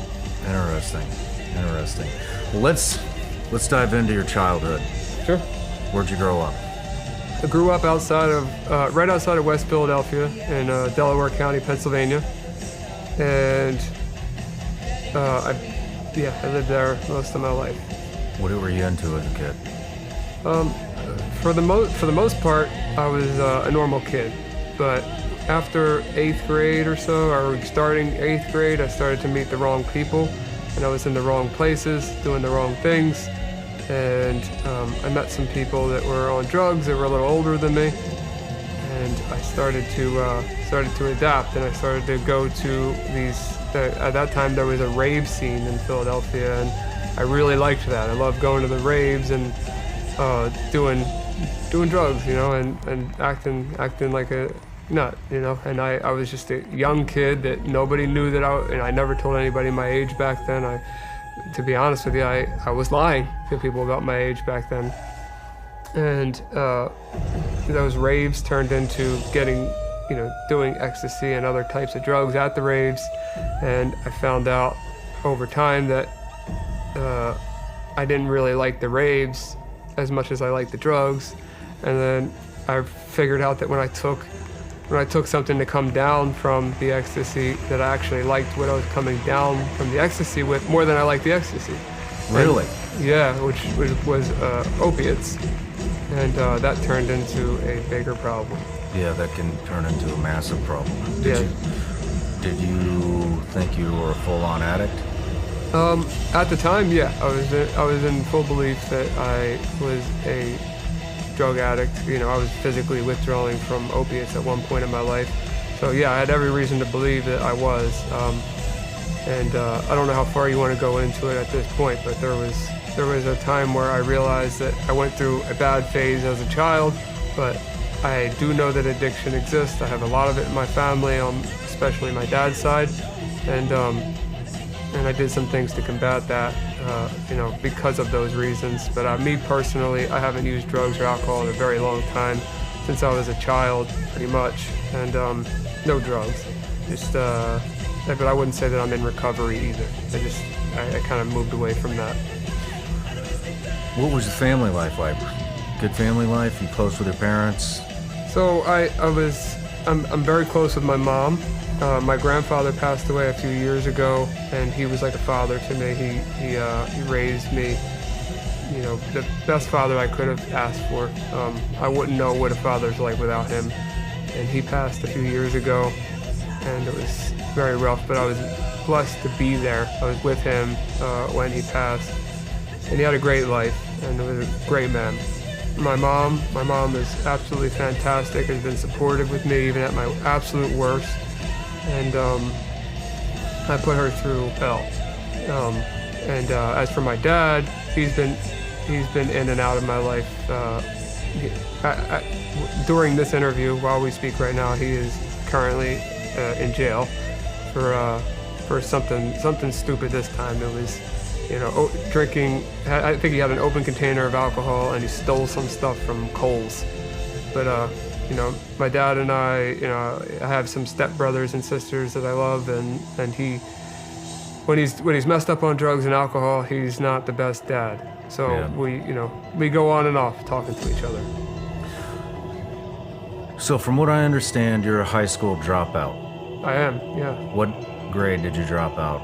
Going into 10th grade. Going into 10th grade, yeah. So you have up to a 9th grade education. Yeah, technically, yeah. And you are the #1 ethical hacker in the world. How did you get into hacking?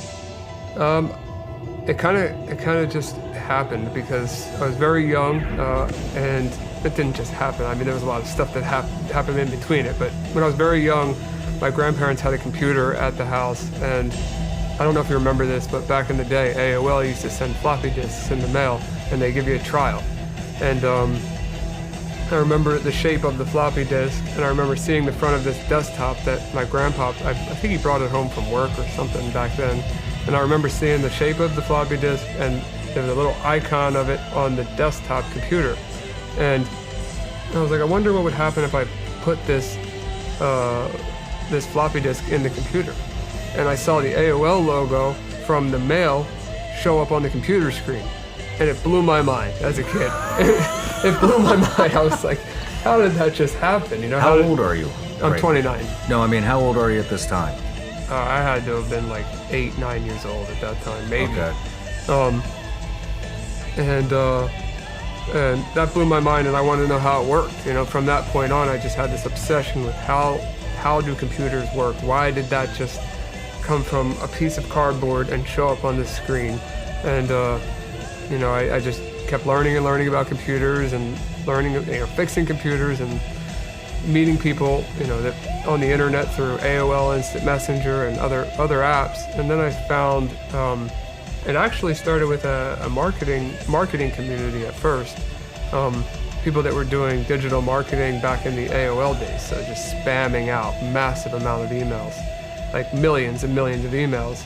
But then in that community, there were some hackers, people that were writing automation tools and finding exploits and finding ways to convert on ads better and this and that.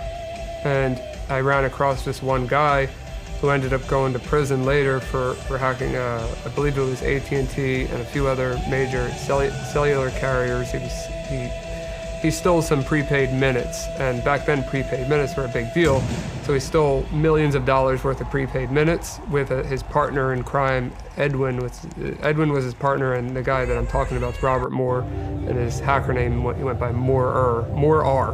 And he ended up stealing these credits, and Edwin would go to these places all over, the malls and the small cell phone stores, and he would resell these credits for a cheaper price than the carriers would sell them for. So they sold, like I said, a ton of those, and Edwin decided to leave the country. He left the country, he was doing all this fancy stuff, private jets, yachts, hotels, girls, cars, doing it all. While Rob was sitting at home, hacking for this guy. This guy wasn't doing anything but selling the minutes. And then Rob, gets a knock on the door. It's the FBI. And they come in, they seize everything he has. Rob ends up, out of all of this, out of millions of dollars worth of sold minutes, Rob ends up with like 20 grand in profit and 2 years in federal prison. And they confiscated all of his stuff, everything that he had. And he gets out of prison, and Edwin's on the run. They finally get Edwin. I believe Edwin got like 10 years or something, which he deserves it, honestly, because he took advantage of Rob. In a weak point in Rob's life, he took advantage, and Rob is not meant for federal prison, he ended up there. But yeah, Rob is the person that, like I was saying with the instant messenger chats, Rob's the person that motivated me to learn about hacking and spent the time with me and showed me some things that, because there weren't learning sites like Try Hack Me or GitHub.com or Stack Overflow or Google. None of that existed back then. So you couldn't look up, certain methodologies or hacking or how to do reconnaissance. It didn't exist. So Rob gave me some pointers. It's not a cookie cutter thing. Hacking is very broad. So let's backtrack real quick. How old? So I believe you said you started hacking at 10 years old. 11, yeah. 11 turning years old. 11, yeah, about 11. So I would say 11. At what point are you conversing with Moore? Probably when I was 11. He might not have known I was 11. But How did you find him? Group chats back in the AIM days. How does that conversation go? Hey, I'm looking for some hackers to teach me a couple things. No, I was marketing and interested. I was just active in the communities, and I knew what Rob was capable of. He could do some really cool stuff with a computer, and it was really just asking questions, And Rob and I got along so well, and I actually flew out to see him later in life to Washington State. I stayed with him for a week, but we kicked it off for some reason. I don't know what that reason was. I can't remember that far back, but Rob was the person that helped me at least get started in what I do today. What were you wanting to hack in at 11? I think I was more interested in just shutting people's internet connections off, like simple stuff, nothing crazy, and making money, marketing. It's a lot of 11-year-olds would probably not think about selling things on the internet, but I wasn't making a ton of money as a kid. I didn't have rich parents or anything like that, and I wanted to make money ASAP. And I knew that digital marketing, at the groups that I was in, I was seeing all these people making fortunes selling. One example, we were selling acai weight loss berries, and it was a huge thing back in the day. And there was some affiliate marketers making 30 grand a day doing AOL spams, making millions of emails per day, making 30 grand a day on average. It would blow my mind. And I don't remember every specific about names and what programs they were on, like affiliate programs they were on back then, but I knew I wanted to be involved in that. And I thought that automating it and finding exploits in I guess websites or people's computers would enhance my profits, and it did. It definitely. But then all the money that I made there, it all went to drugs and doing dumb stuff. But I wouldn't take it back because I learned a lot. I grew up quick, and there's some benefits there and some things that aren't so good there. But well, let's stick with childhood hacking. So, at what point in your childhood did you start making money doing this? Probably 12 years old. I was right into it. I mean, how much money are we talking? A couple grand here and there, which is a lot for a kid. Yeah. That's a lot for a 12-year-old. It felt like $1 billion to me. And so, were you always an ethical hacker? No. What are some of the things that you've done that you've hacked into? What's one of the... Give us some examples. So, I guess it depends on what you want to know, like people or organizations or both. Let's go into all of it. Oh my gosh. Yeah, I mean, I'm limited by what I could say here. I know there's a statute of limitations. I'm sure I'd be fine, but there's some things that I regret that I would take back. But there is one thing out there that's public. There's a rap song that mentions me about, are you familiar with crypto mining? Yes. Okay, so I hacked a ton of computers. I had a method. I won't explain the method because it still could work today, where I could infect computers with malware. And a lot of people that infect computers with malware, which is just people, if you don't know what malware is, it comes in various forms, but the type that I'm talking about is called a remote access Trojan. And that's like the equivalent of me standing in front of your computer with full access to it, and I can look through your webcam, I can control your keyboard, your mouse, look at your screen, do anything I want without you knowing that I'm there. And I infected a ton of computers, and instead of having the remote access Trojan functionality where I could I could take control of these computers, I decided to do crypto mining. So at that time, it was just Bitcoin and Litecoin. And, I had quite a bit of infected computers mining at all times. The thing that I did that was, if you could say nice, was that when the computer was idle, it would use 100% of the processor and the graphics card to mine the coins. And when the computer was in use, it would only use 20%. So they wouldn't, have a horrible experience with their computer just being bogged down the entire time. But that was, I guess, when Bitcoin started around that time. So you had hacked into how many computers? 100? Thousands. Thousands tens of of computers? thousands. Yeah, probably tens of thousands. And so all of these tens of thousands of computers are mining cryptocurrency and going into your account? They were going into a pool. So pooled mining is a lot of people mining together, and then all of the whoever's putting in the most, I guess the reward is split based upon the contribution. So if you're contributing twice as much as me, you'll get twice as much of a profit. So it was all being sent to a specific pool offshore. Why did that stop?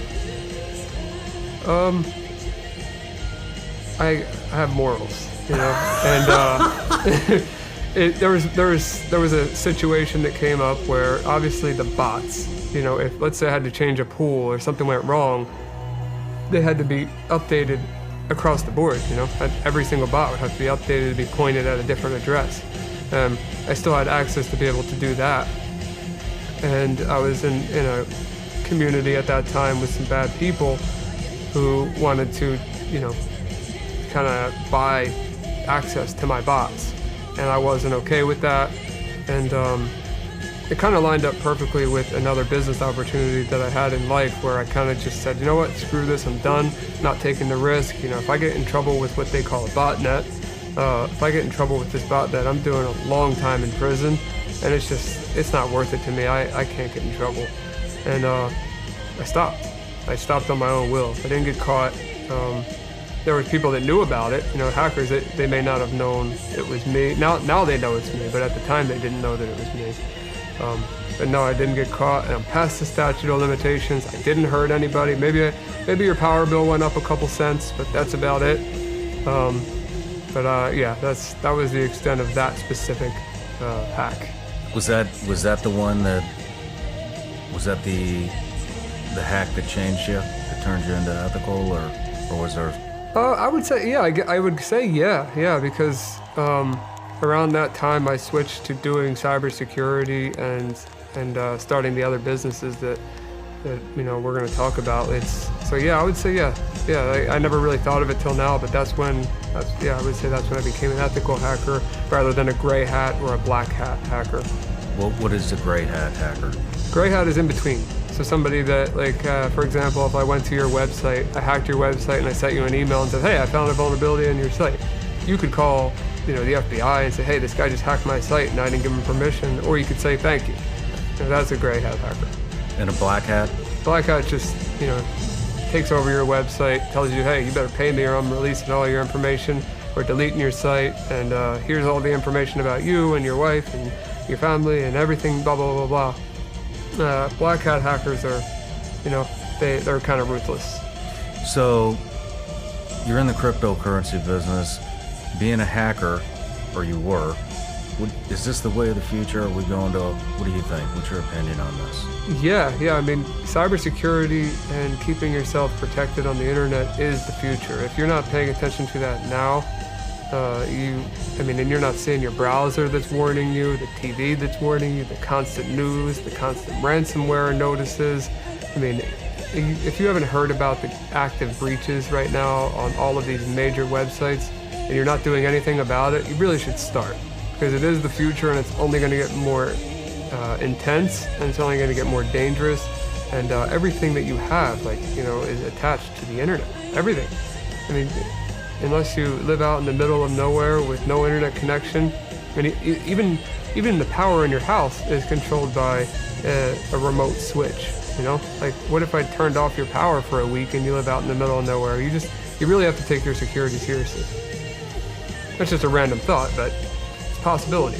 I'm glad you brought that up, but I actually meant cryptocurrency. What's your opinion on cryptocurrency? Is it here to stay? It's very volatile. Very volatile. I think that Bitcoin's here to stay. Do you? Yeah. Are you all in on Bitcoin? Can't confirm or deny. Would you like to see Bitcoin? I would love to see Bitcoin hit the moon. I mean, it's doing well at this moment. It's around 30 grand. But I would love to see what it was projected to be at in the 100,000s, possibly $1 million a coin. You think that's possible? Absolutely. I mean, when I started, it was only, maybe a couple dollars at the most per coin. Damn. Well, what brought you to South Florida? I started a marketing company to help people get into drug and alcohol rehab. And for anyone that's familiar with that topic, they're going to think, okay, well, he had a marketing company. He was doing a thing called patient brokering, which is a felony. And I was not doing that. I didn't even know what that was at the time. I just knew I could generate leads from the internet. And I started this company called The Treatment Source, which was just a website. They filled out a survey, and the survey would bring them to a 1-800 number if they had mental health or substance abuse. They changed the term, substance use issues. And I would then send those patients or clients to a drug and alcohol rehab in South Florida. And I was generating a ton of clients and doing really well with the internet marketing campaigns. And one day I get a call from a guy who says he was like, hey, you won't come to Fort Lauderdale Airport right now. And this is like, right when I'm waking up. And I was like, yeah, I will. Like, I was just, he thought I was joking. I called him a couple hours later. I booked my flight, and I was like, hey, I'm at the Fort Lauderdale Airport. He didn't believe me. And he picks me up at the airport, and, he was blown away that I even showed up there. But, I had just like a week's worth of stuff packed with me. And when I got back to his house, we were talking about, like the rehab business and, the marketing and all the intricacies of the industry. And we became good friends at that point. And I was thinking, well, why don't I start a rehab? Maybe I could do this myself. If I can generate the business for a rehab, maybe we could do it together. So he was like, yeah, well, I own one now, obviously, because he was one of my customers at that time. And he decided to sell his shares in his rehab and use that to to invest into one with me. And we started a treatment center together. And I decided to move to Florida. So I went back to PA. I put my car on the back of a U-Haul, filled it up with all my stuff, drove down to Florida from Pennsylvania, and never looked back, and started a drug and alcohol and mental health facility. How old are you at this point? 22. You started a rehab at age 22? Yeah, I think I was the youngest owners in the treatment world at that time, yeah. Wow. So what was your motivation for this? Because you are, from our research, you are all about helping humans. Yeah. So my motivation was, like I said earlier, that my family, my dad's side specifically, had some serious drug issues. Still dealing with them. I went through some serious drug issues. A lot of friends of mine have gone through drug issues, are still going through drug issues. And I just, maybe I got this from my mom, my grandma, my grandpa, but I just love to help people. I don't know what it is. It makes me happy. And I guess, what would that be? Hospitality.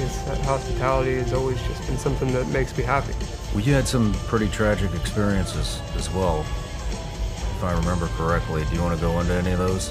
Well, there's a lot of them. So are you talking more of the addiction side of things? Or yeah, you had a couple friends die. Mm-hmm.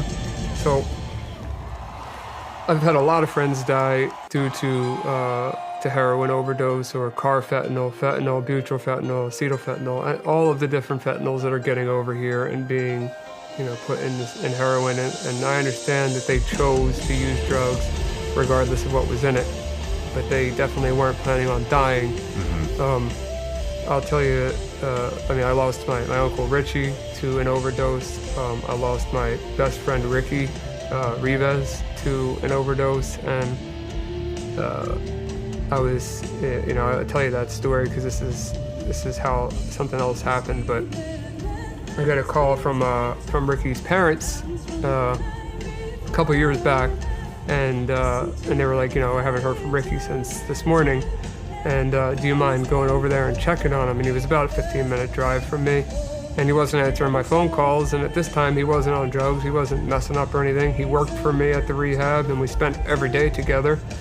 So I go to his condo. I walk in the door, and I look to my left and I see him in the bathroom, and he had his face up against the vanity, and he was wearing his shorts, and I saw that he had a needle and a spoon, and just it didn't look good. So I ran over and I tried to wake him up, and he wasn't waking up. So I called 911, and I'm running down through the elevator to go to get. I didn't think anything was wrong with him, so I didn't bring Narcan upstairs or anything. Like Narcan's what saves opiate addicts from overdosing. So I ran to my car, I grabbed that. 911's telling me what to do. I get back to the room, and they told me to take him off the toilet and put him on the floor, and his body was still in the position that it was in when I saw him sitting there, and his face was sideways from being on the vanity, and I'm still in denial at this point. I gave him the Narcan in his leg. I was, giving him CPR like they said to do, and I remember when the cops showed up and the ambulance showed up, they didn't talk to his parents. I did. I told his parents that their son was gone, and which I thought was a little bit ridiculous. I thought that the detective should be the one handling that, especially with how I was, I was crying my eyes out, like he lost my best friend, Yeah.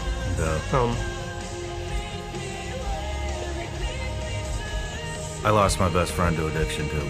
Yeah? Yep.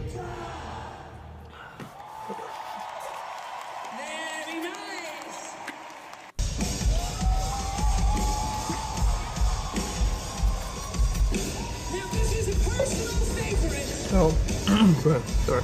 Yeah, my best friend, he was a SEAL. I worked with him at the agency. He experienced a lot of trauma, became addicted to opiates for injuries, then that just became, straight addiction. They cut the pills.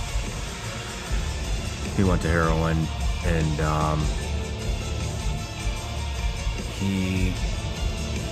I spent a lot of time trying to get him better. Moved in with me, got him back on his feet, got his family involved, got him into therapy. I mean, I love this motherfucker. We've been through a lot of shit together. And he was a phenomenal hockey player. And, I used to live in Boca Raton too, and so he lived right by me. And he kept telling me he wanted to start this hockey nonprofit for wounded warriors, and that he was going to get the Panthers to sponsor it. Now, he's one of the smartest human beings I've ever met in my life, even when he was high. But as it got worse and worse, you didn't even, just his appearance, you didn't even want to be around him. He just looked sick. And I was, in the back of my head, I was like, yeah, okay, you're gonna get the Panthers on board. Well, I'll be damned, the son of a bitch got the fucking Panthers on board. And I think it was the first NHL team to sponsor a wounded warrior. You had to be a disabled veteran to play on the hockey team. Okay. He had somebody helping him. The Panthers called the guy that was helping him to tell him, hey, we're going to do it. We're going to sponsor the team. You got the NHL sponsor. We're going to sponsor the team. That guy went over to tell him, hey, dude, you did it. Yeah. And nobody answered the door. And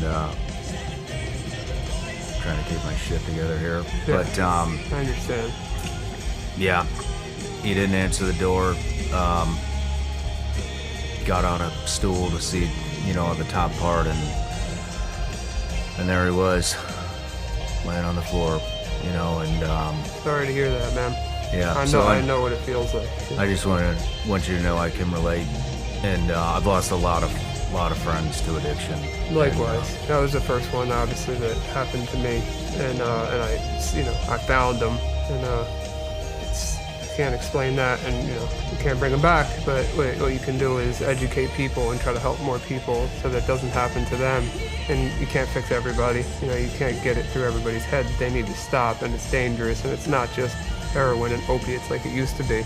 It's it's coke, it's meth, it's painkillers that are pressed, it's Xanax. They all are being cut with fentanyl. This isn't a conspiracy theory, it's fact. I mean, the #1 leading cause of death, 18 to 49 right now, is fentanyl. That's more than car accidents, more than anything else. 18 to 49 years old, fentanyl. So any drug that you're doing, you have to be careful that, not be careful, you have to just try to get away from it or get a testing kit. If you refuse to stop doing drugs, get testing kits, because fentanyl will kill you. Yeah. And it's pretty rough. But with the rehab program, around that time, not long before I lost Ricky, I lost another friend, Drew, and my business partner at that time.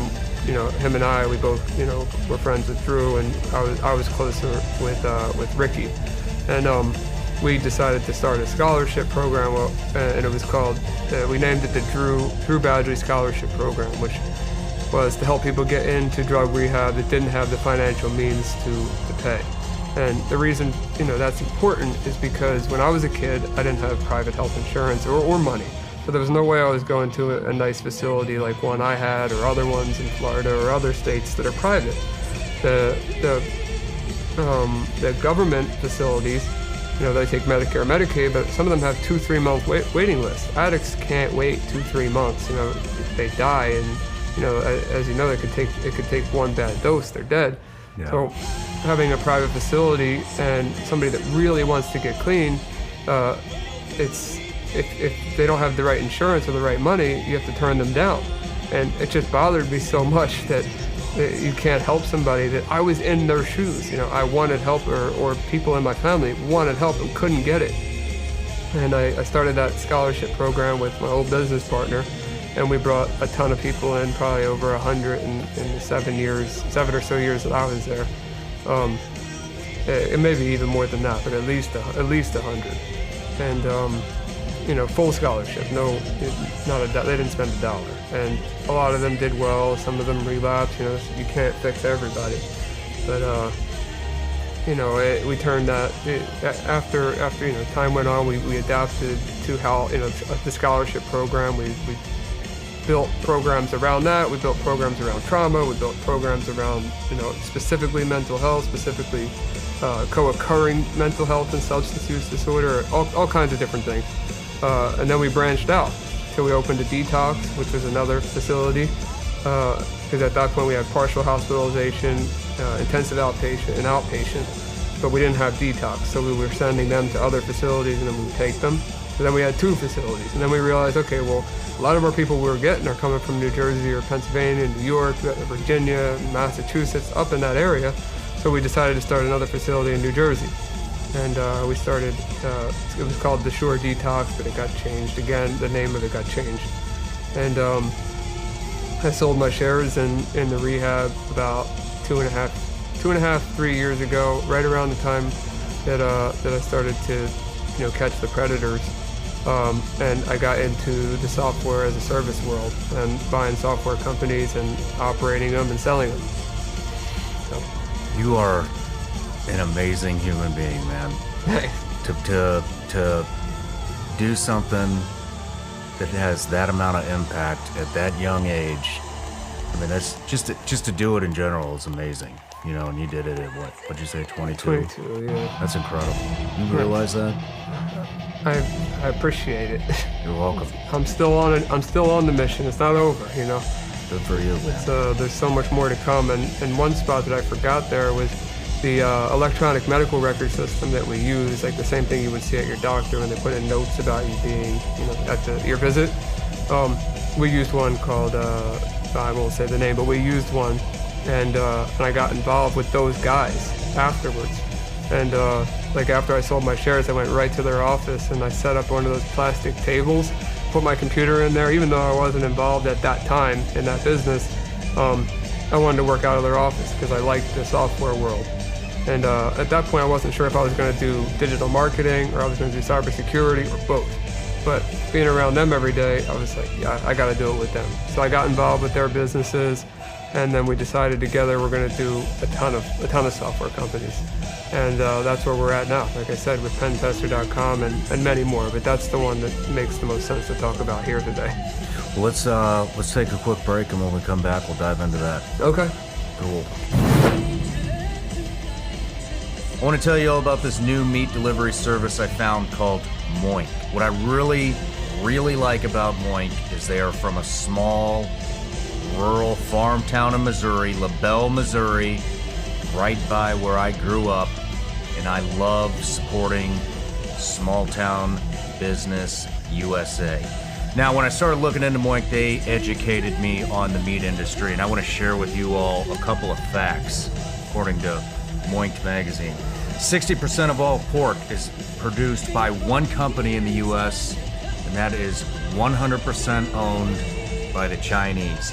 4 companies control over 80% of the meat industry in the United States. More than 10,000 different additives are allowed in the U.S. food supply.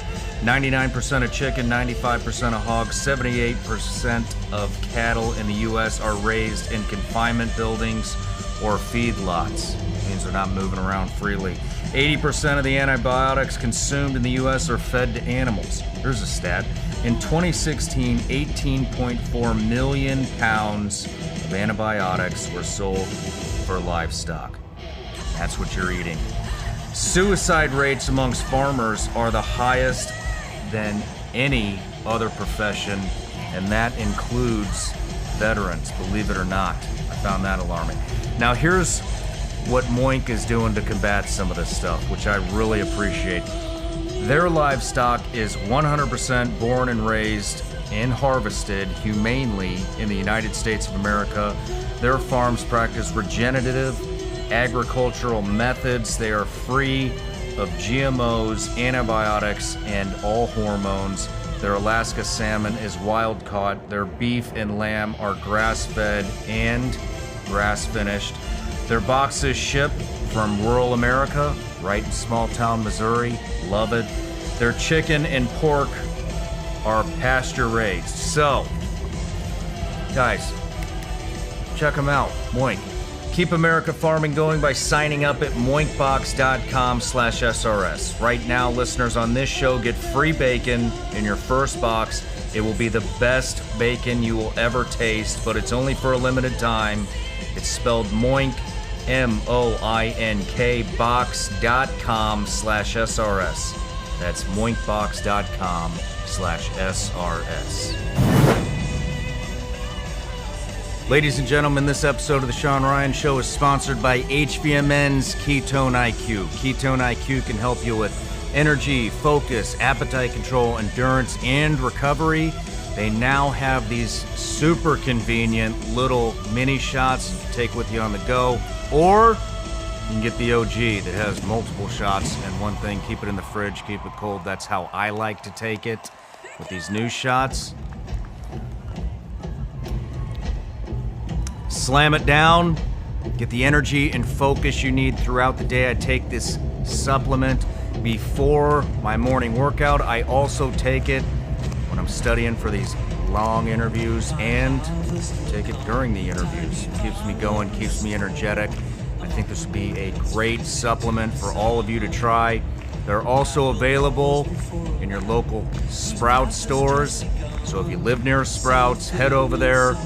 Go get yourself some Ketone IQ, get energized. Definitely a unique opportunity here in offering my audience 20% off your order of Ketone IQ.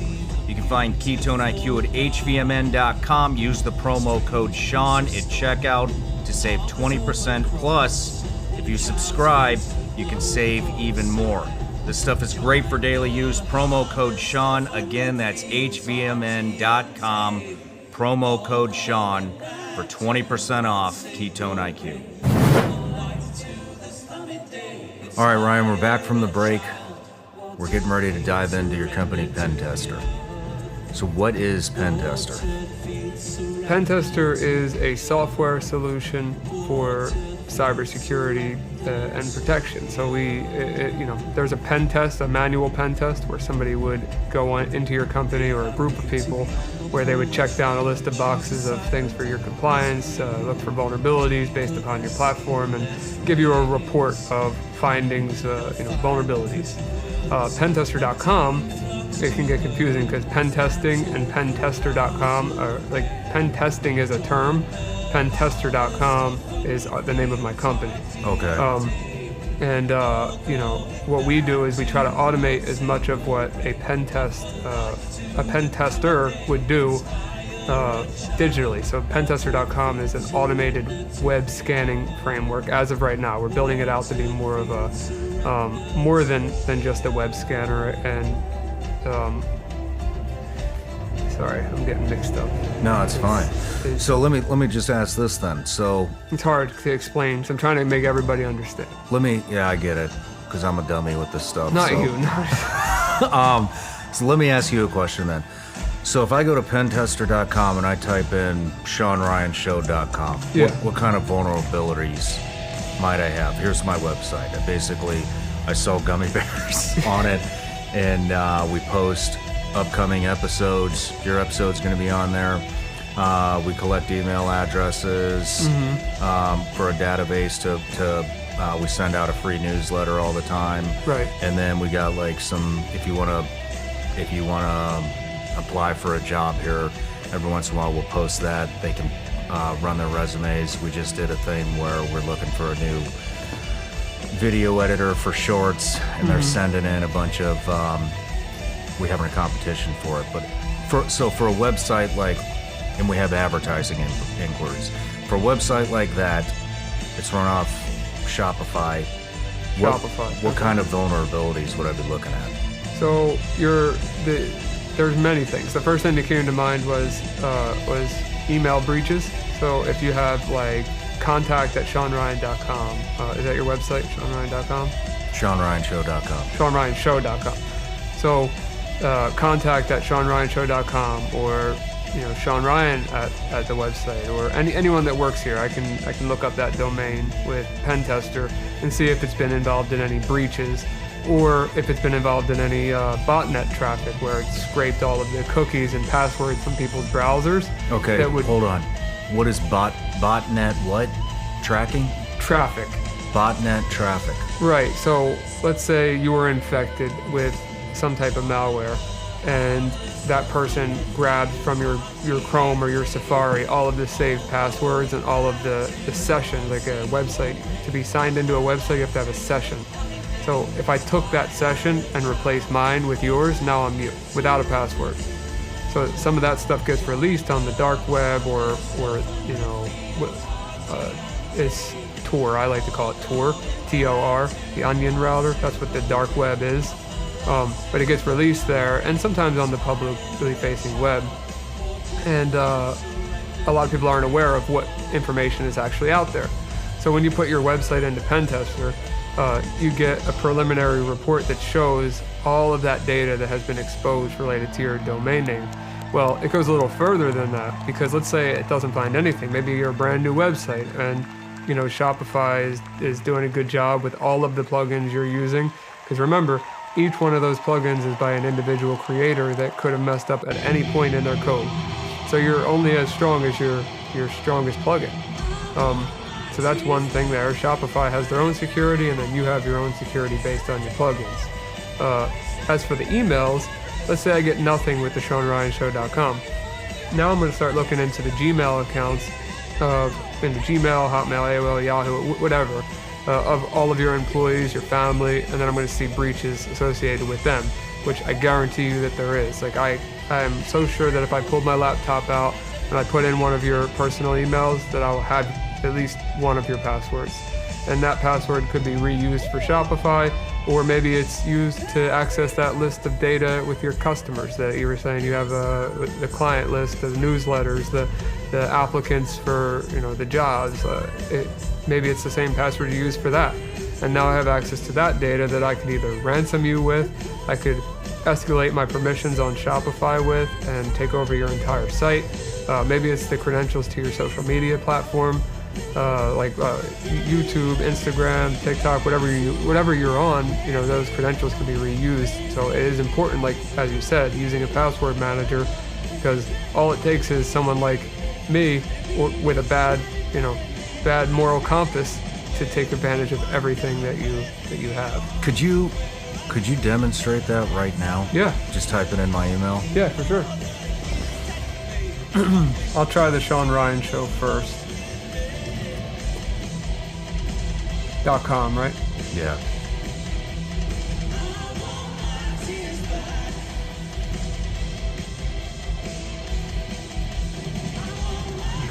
So we have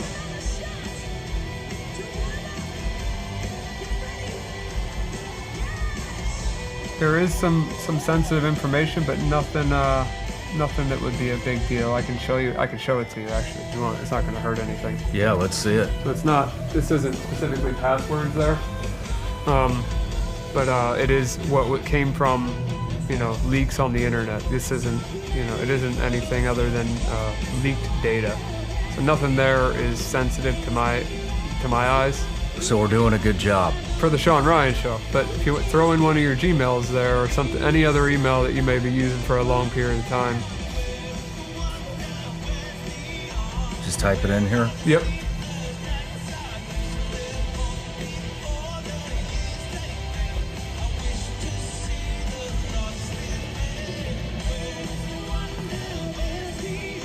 Take a second to load. It loads over 140 billion records.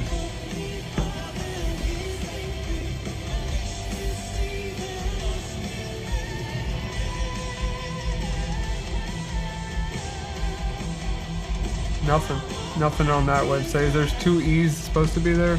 Yeah. I assume so. No shit. I don't All right, my IT guy's gonna live to see another paycheck. Well, it's not your IT guy though. Even that one just doesn't seem to be registered with a bunch of accounts. Like for example, if you were in 2019 LinkedIn breach or Dropbox, if you use any of that, like Vigilance Elite. I keep saying Vigilante. I'm sorry. Vigilance Elite. I do have password, and I do have the address. Whose address? I have an apartment in. Interesting. I have an IP address for. I have an address in where we're at right now, with the zip code ending in 64 and a phone number ending in. All that shit's on there? Yeah. And I have a lot more than that if you want to take a look yourself. Oh yeah, let me take a look. Yeah, I'm halfway through it, you can scroll up and down. How do we clean this up? You can't. You just gotta change the information if you don't want it there. There is no way to get rid of it.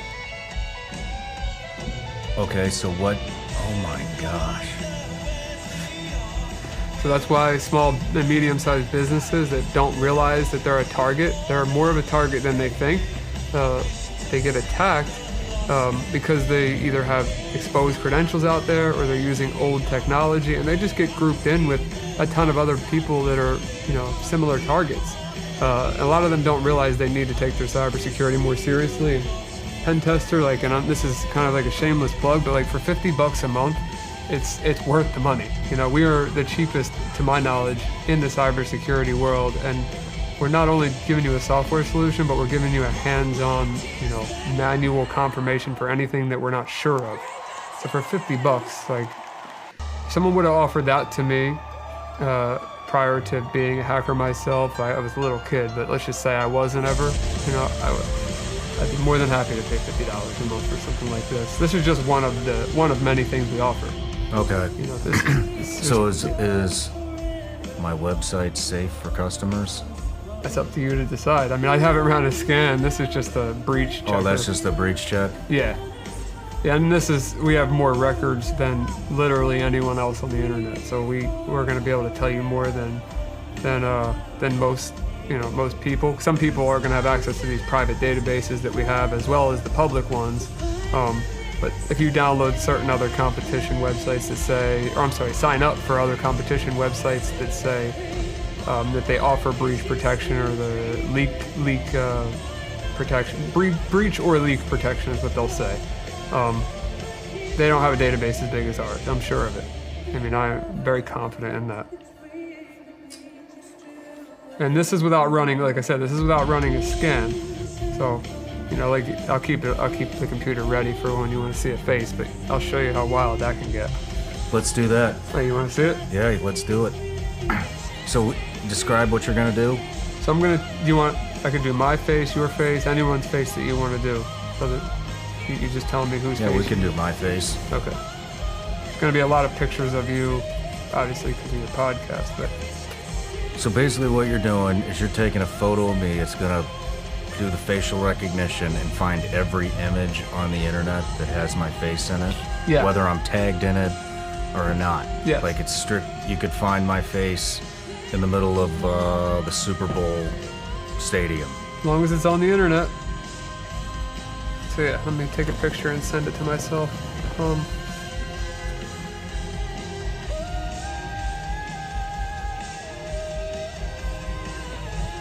Okay. So I took a picture of your face, and you can see it's just a picture that this has never been on the internet, right? That is a really good looking man right there. Amazing. So I uploaded that to here. So you took a picture. Yep. And now you can go through these and see if there's anything that's not. I don't know if there's going to be anything that you don't want on there or not.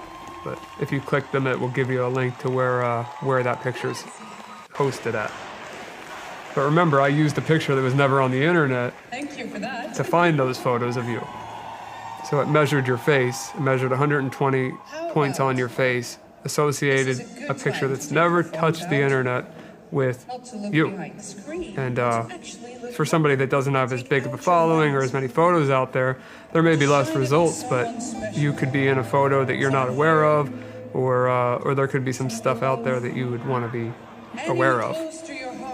Oh wow, this is like everything. Yeah. It just keeps going. Anyone close to your heart, because Cool stuff. That's insane. Like most people, you'd be crazy not to pay $50 for that as a business. It's just that getting that messaging in somebody's hands, in somebody's brain. When they look at the website or they see an ad for, hey, are you taking your cybersecurity seriously? And then they run their website through a light scan. They see, here's some breach credentials. Here's some pictures that we found on your site. Here's some vulnerabilities. And you have an option to sign up for free, which you get your preliminary report for free. And then you have your option for $50 for a small business. And you just say, you know what, screw it. I don't need that. I can't comprehend why you wouldn't want that. So, yeah. Damn. Let's talk about the dark web. So I hear a lot about the dark web. Well, yeah, it's a buzzword. Drugs on it. You can find child pornography on it. It sounds like it's just the black market, the new black market, correct? Yeah. So I've heard about it. I know about it. I know it's all stuff you shouldn't be doing. But how do you get on it? Where is it? Okay, so the dark web itself isn't a marketplace like what you're thinking. All right, so the black market or whatever you want to call it. Once you're connected to the dark web tour, the onion router, what I was explaining before, you still need to know where to go to visit these horrible websites. And they're like, imagine a very long string of letters and numbers, and the website, instead of .com, it'd be .onion. You can't visit those websites in a regular browser. You have to do that while you're connected to the onion router, which you can download at the TOR's website. And then you could go to a thing called like the Hidden Wiki, and the Hidden Wiki will show you all different categories of these websites with a link to them.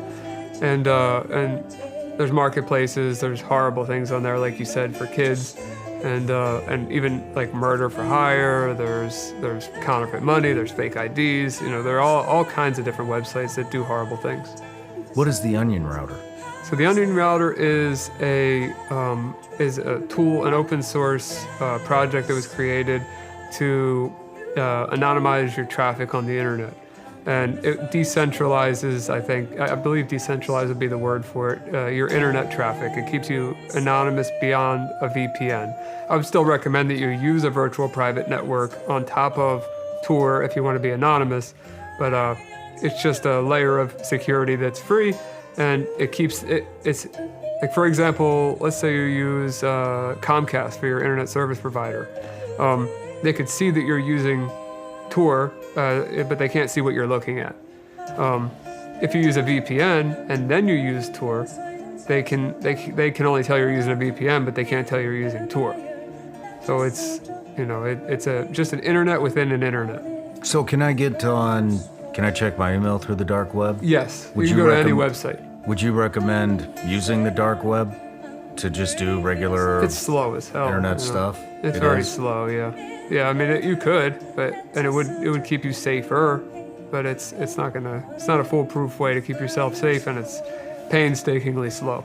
Okay. Do you use the dark web? For investigations, yeah. What kind of investigations? For like the predator and pedophile cases, yeah. So are you able to track these guys down from the dark web, even though they're technically anonymous? A lot of times it doesn't need to go that far. A lot of times these guys will use their regular emails, or they'll use an IP address that's been, they'll reuse for multiple emails, or their face that they're using as their profile picture. I can, find them from the same way I just found your face, or they're using a phone number that traces right back to them. The dark web, it's not really a huge part of catching predators and pedophiles. One thing, I guess the only thing on the dark web, quote unquote, I hate that word, but the dark web, quote unquote, that I had access to was when I originally hacked the website that we're going to talk about. They branched out to have not only a website on the clear net, on the regular internet, but their website was mirrored on the dark web. And I had 3 backdoors in their system, and it branched out over to the dark web. So I had a backdoor on the dark web too, which was kind of a cool thing to have. So I needed to be connected to Tor, the onion router, to connect to my backdoor. But that was I was only using that backdoor to exfiltrate data every single day, which was just user information, because I didn't want to get their posts or anything. I didn't want to be in possession of anything horrible that they were sending each other. But their user info was enough for us, as I'm sure you'll learn shortly. Yeah. What are some things that people can do to protect themselves from hackers? Let me rephrase this quote. Let me back up. What are some vulnerabilities? Just let's go through all the things that you personally could hack if you wanted to. I mean, it's countless, but I could give you some major daily things. Absolutely. Let's talk about some of the devices. Those devices you have right here. Let's talk about all the stuff you can hack into. Sure. And then we'll get into maybe how we can prevent that a little bit. So I guess we'll just start with a daily routine. You wake up in the morning, you make your coffee, or maybe you take your phone off the charger, and you check your phone in the morning. You might check your email. You gotta make sure every email that you have while you're half asleep is coming from a real person. It's not a phishing email, someone pretending to be a company that they're not, stealing your credentials. Then you go outside to your garage, you get in your car, and you have to make sure that there's nobody out there listening for your car key frequency while jamming your car, so that they could steal your car later or access your car later. And then when you go hit your garage door button, that somebody doesn't capture that frequency on 433 megahertz. And those rolling codes have already been broken for most of the models. So then you get in your car and you're driving to your office or to your kid's school, doing whatever you want. And you could get out, you let your kid out to school, and now somebody, as you walk into school, just skimmed your back pocket and stole your credit card information. So, I mean, all of that, plus, anything remote, infrared, like a TV remote that goes for projectors, audio devices, ceiling fans, very simple stuff, along with access control badges, anything sub-gigahertz, like key fobs or remote controls for anything, parking gates, so much. Everything. Everything. I mean, anything with a battery and a connection, a remote connection, in any type of way where it reaches the outside of that device is hackable or has been hacked. What are these devices here? This is a water bottle. So this right here is this is a Flipper Zero with some custom modifications, and it does a lot. So this is just a proof of concept device, but when you start to add your own little additions onto it like this, let me enable, for example, Wi-Fi. I'm not gonna hack your Wi-Fi, but I'll give you a little example of what I can do. I'll just do something stupid, but.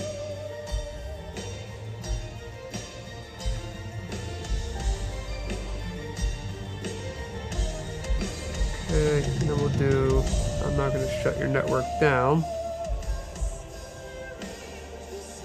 Okay, so now if I can show you on my phone, or you can look at your phone, but you'll see that instead of me mirroring your network, I just created a bunch of fake networks.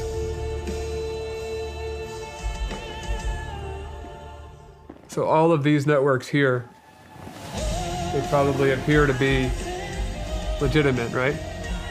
Yeah. But they're not. These are all fake networks? They're all powered by me. So as soon as you connect to any of those, I have your password, I have anything in between. So that's one thing, that's just Wi-Fi. And you just, oh man. So this is this how people are stealing information? This is one of many ways. In airport.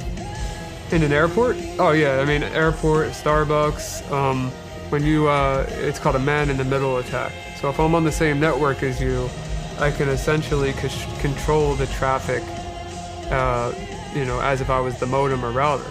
So instead of when you type google.com, instead of your computer telling the router you want google.com, you're telling my computer you want google.com, and I'm giving you what I'm telling you google.com is. So that would be called a DNS attack. So, is this what people are using in the airports when there's? Not this specific device. This is just something that I concocted together. But the flipper you can buy. This thing on the top here is custom.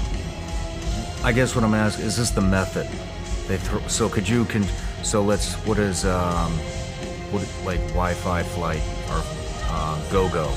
GoGo in flight? Yes, GoGo. Oh, they're actually, I mean, you can hack anything, but GoGo in flight, they have a pretty good segment on their network, so you're pretty safe with GoGo. There's a chance of getting hacked, but not the same as like a Starbucks or here, like, your network has to be segmented into chunks. Okay. And GoGo segments it pretty well. Okay, I guess what I'm saying is, could you create a fake Wi-Fi network with that thing that says GoGo in flight 1? Yeah, I people are could like, do that oh, that now. must be it. I can do that here. I mean, I can make any. They're called SSIDs, the name of a network. You can do that with any name, but instead of that, what you do is you just scan the local area, and then I know all the networks names around here, and then I'll target all of them at the same time, so that way anyone in this complex or where we're at, anyone that connects to a network is going to think it's their network, and they're going to connect to me instead. Holy shit. That's just one of many Wi-Fi attacks, so there's many ways. Yeah. Wi-Fi. What else can this thing do? This thing's like the size of the palm of your hand. Yeah, well, with this little, custom extension, especially when I have my these aren't the big antennas, but I got big antennas because, I want to get long range. But, that's Wi-Fi. This side of things is also Wi-Fi, but also it's an NRF 24, so it does wireless mice and keyboards. So if you use a wireless mouse and keyboard, not every single one of them is vulnerable, but a lot of them are. I'd highly recommend you go back to wired, even though it sounds old school. That's what you should do, because I could control your mouse and keyboard with this device and send keystrokes way faster than you can type them, and take over your computer without even having to see you or it. So I could do that through the wall. This is scaring the shit out of me. And then the sub-gigahertz stuff with bigger antennas, of course I can go further away. So with car keys, garages, gates, anything that's on radio frequency, I could do with this. RFID, that's access control badges for doors and pool keys, anything that has like a little beeper where you beep into the door. Yeah. And NFC is credit cards and access control. And it does also some more things too. You could also I could tap your phone and give you my Instagram, or tap your phone and give you my business card. So NFC is a little more versatile than RFID, but they both essentially are, I believe it's called passive devices. They're powered by the receiver. They don't have a battery in them. So let's just run through just a list of all the things you can hack with that one little device. I mean, I don't want to make it into an ad about Flipper because it's not Flipper itself. I'll tell you, but I'm just saying that Flipper itself, if you're going to go online and buy one of these and expect to be able to do everything that I'm talking about, you need to have custom firmware or software, whatever you want to call it, that allows you to do that, and you need to know how to modify it. So don't go out spending $180 on this device thinking you're going to hack somebody's car or steal their credit card, because that's not going to happen. But if you want to go down the list, I mean, there's a ton of things. There's all the radio things I just told you about, the RFID stuff, the NFC, which is the credit cards and more, infrared, which is TVs, projectors, and many other devices, GPIO, which is just anything that connects to the outside of this device, so I can make devices work and this be the controller for it. iButton, which is a form of authentication that uses these things, these little metal prongs as a key. Bad USB, which emulates a keyboard, types a couple thousand words a second. Wow. Or I'm sorry, a minute. 1,000 words, a couple thousand words a minute. And then it also has some use cases that aren't hacking, like two-factor authentication. This is a offline device where you can generate your two-factor without needing a device that's connected to the internet. So it does that too. And then there's a ton of other sub-applications that are on here, like hundreds of them that do little things. So a lot. Just with this one device. This thing, it does just radio, but it does a lot more than this thing. Really? Yeah. What does that one do? This one you can hack airplanes with. I mean, that's an extreme, but that's something that you can actually accomplish with this using ADSB. You can choose to either receive or transmit.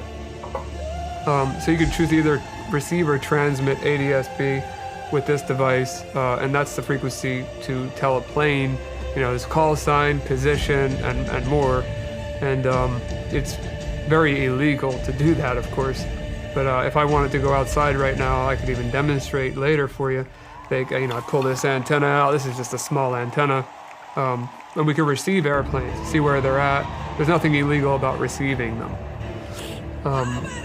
Transmitting is where it gets a little bit funky, But yeah, ADSB, this one does a lot. Like something like a joke, for example, touch tunes at a bar. They're little jukebox machines that you pay for. Yeah.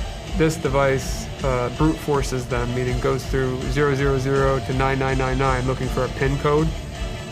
And once it gets it, I can fully control that jukebox like I have, like I'm the owner of it. So, just for fun. Or Subaru cars, some years of Subaru, I have this pre-programmed that can unlock and lock a Subaru, no problem. I could do that with this as well. But this thing, way stronger, bigger range, way more support, way more programs out there. This device is a lot more dangerous in my eyes than that device. Really? Yep. Man, you are I think if this is the 5th time I've said it, I think you are a dangerous man. But well, I'm safe, I'm ethical.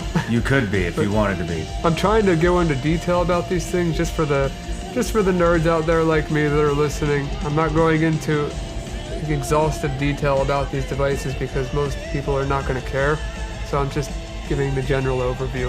Oh, I think they're going to care when they realize how vulnerable they are. No, I don't mean they don't care about what they can do, but care about the technical specifics. Yeah. We get a lot of pretty much everything that we have is from China. Okay.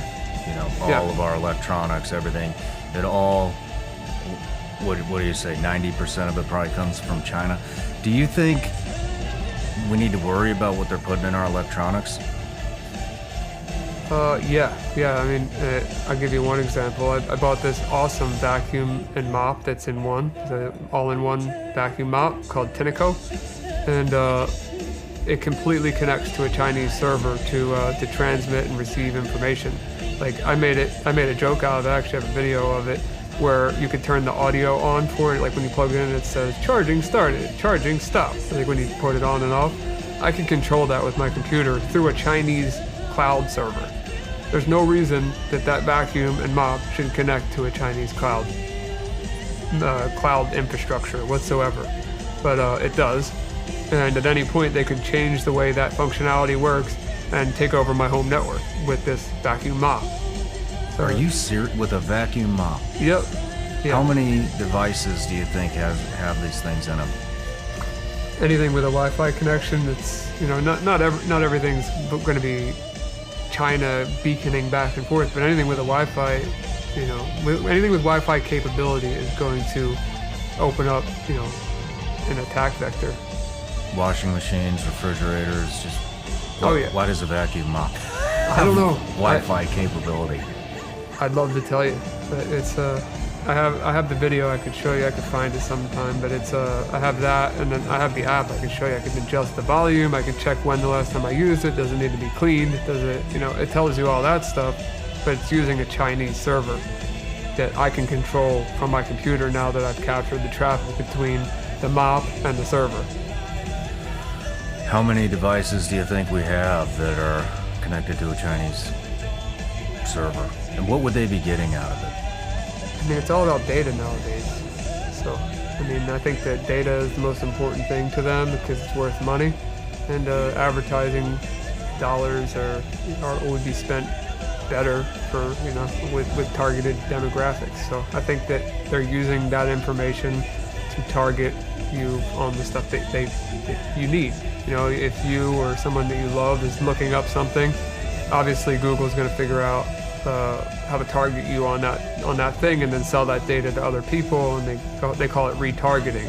Whereas if they have access to your direct network and they can see, you know, things that you didn't even fully search out, or you're typing on a different application, like a chat application where you're not even searching about it, you're just talking about it, that data is very valuable because they know about something before Google does or some other large data broker. Interesting. What are 5 simple things that people can do to protect themselves from hackers? Use a password manager, install an antivirus, or consult with an IT company that has cybersecurity expertise, or a cybersecurity company. One of those many options, but talk to somebody unless you're an expert yourself. Use an RFID blocking wallet, and potentially, if you want to be extra safe, use a key fob that has an RFID shield on it. That way your key fob doesn't work outside of that shield, can't be cloned. Some cards require, you know, tap to start, so, you know, use something like that. Be careful with the websites that you're visiting. If the browser's telling you the site looks unsafe, then it's probably unsafe. And if it, you know, if you're told otherwise, make sure who's telling you otherwise is legitimate. And, you know, just be careful. I mean, just use your common sense. If something looks too good to be true, it probably is. Okay, what about we live in a day and age where you're getting spam calls every 5 minutes, you're getting spam texts every 5 minutes, and a new marketing emails coming in every 2 minutes. It's ridiculous. Mm-hmm. Do we need to worry about that stuff? If I open a text, could I be hacked just from opening the text? Technically, yes. I mean, like I said earlier, the zero-click attacks that they're willing to pay a ton of money for, there's government agencies that already have them, you know. There was one going around for quite a long time. Called Pegasus. And then there was another one called Pegasus 2.0. And it didn't require any user interaction from anyone. You would just send to a phone number. They'd have full remote access to your phone. Even without opening the text? Without opening anything. Holy shit. How do you defend against something like that? Yeah. You can't. There's no way to defend yourself. That's why they're so valuable, because there's nothing you can do. How do most hackers get in? Do you have to click a link? Yeah. I mean, sometimes it's a link, sometimes it's a file, sometimes it's a photo, sometimes it's a chain of exploits of multiple things that turn into it. It could be a Word document. It could be anything. When it comes to 0 days and 0-click exploits, it doesn't require any user interaction, and you will not know that your phone's infected. Damn. Yeah, so I can't even give you a good answer for it. This is scary stuff, man. Yeah. I might as well have it on my phone right now. I have no clue. I mean, I'd likely see the traffic going in and out of it, but there is still the chance that it could have it. All right, let's take a quick break, and when we come back, we'll get into what you're doing now. The US dollar. How many of you out there still have any confidence whatsoever in the US dollar? Probably not very many. I don't either.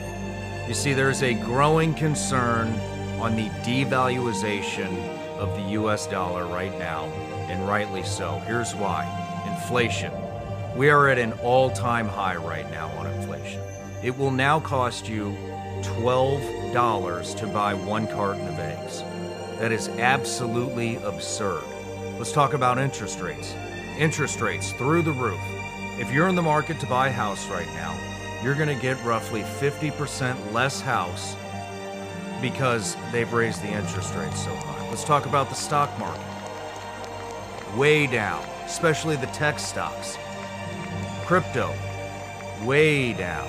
Congress, spending more money than you or I or anyone else we know can even fathom counting.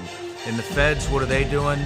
They're just printing money like it's nobody's business, devaluing our dollar. Meanwhile, China is running around the globe right now, striking deals. Latest one, Saudi Arabia and Iran. New oil deals, trying to turn the yen into the new reserve currency, which in turn will devalue our dollar. It might be time to start looking at where to protect your money. You might want to look at precious metals.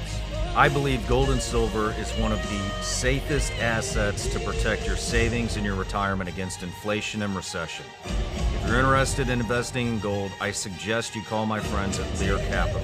A lot of folks these days are extremely concerned about their 401ks. Ladies and gents, if you're looking for a solid investment, talk to Lear. They can roll precious metals investment right into your 401k.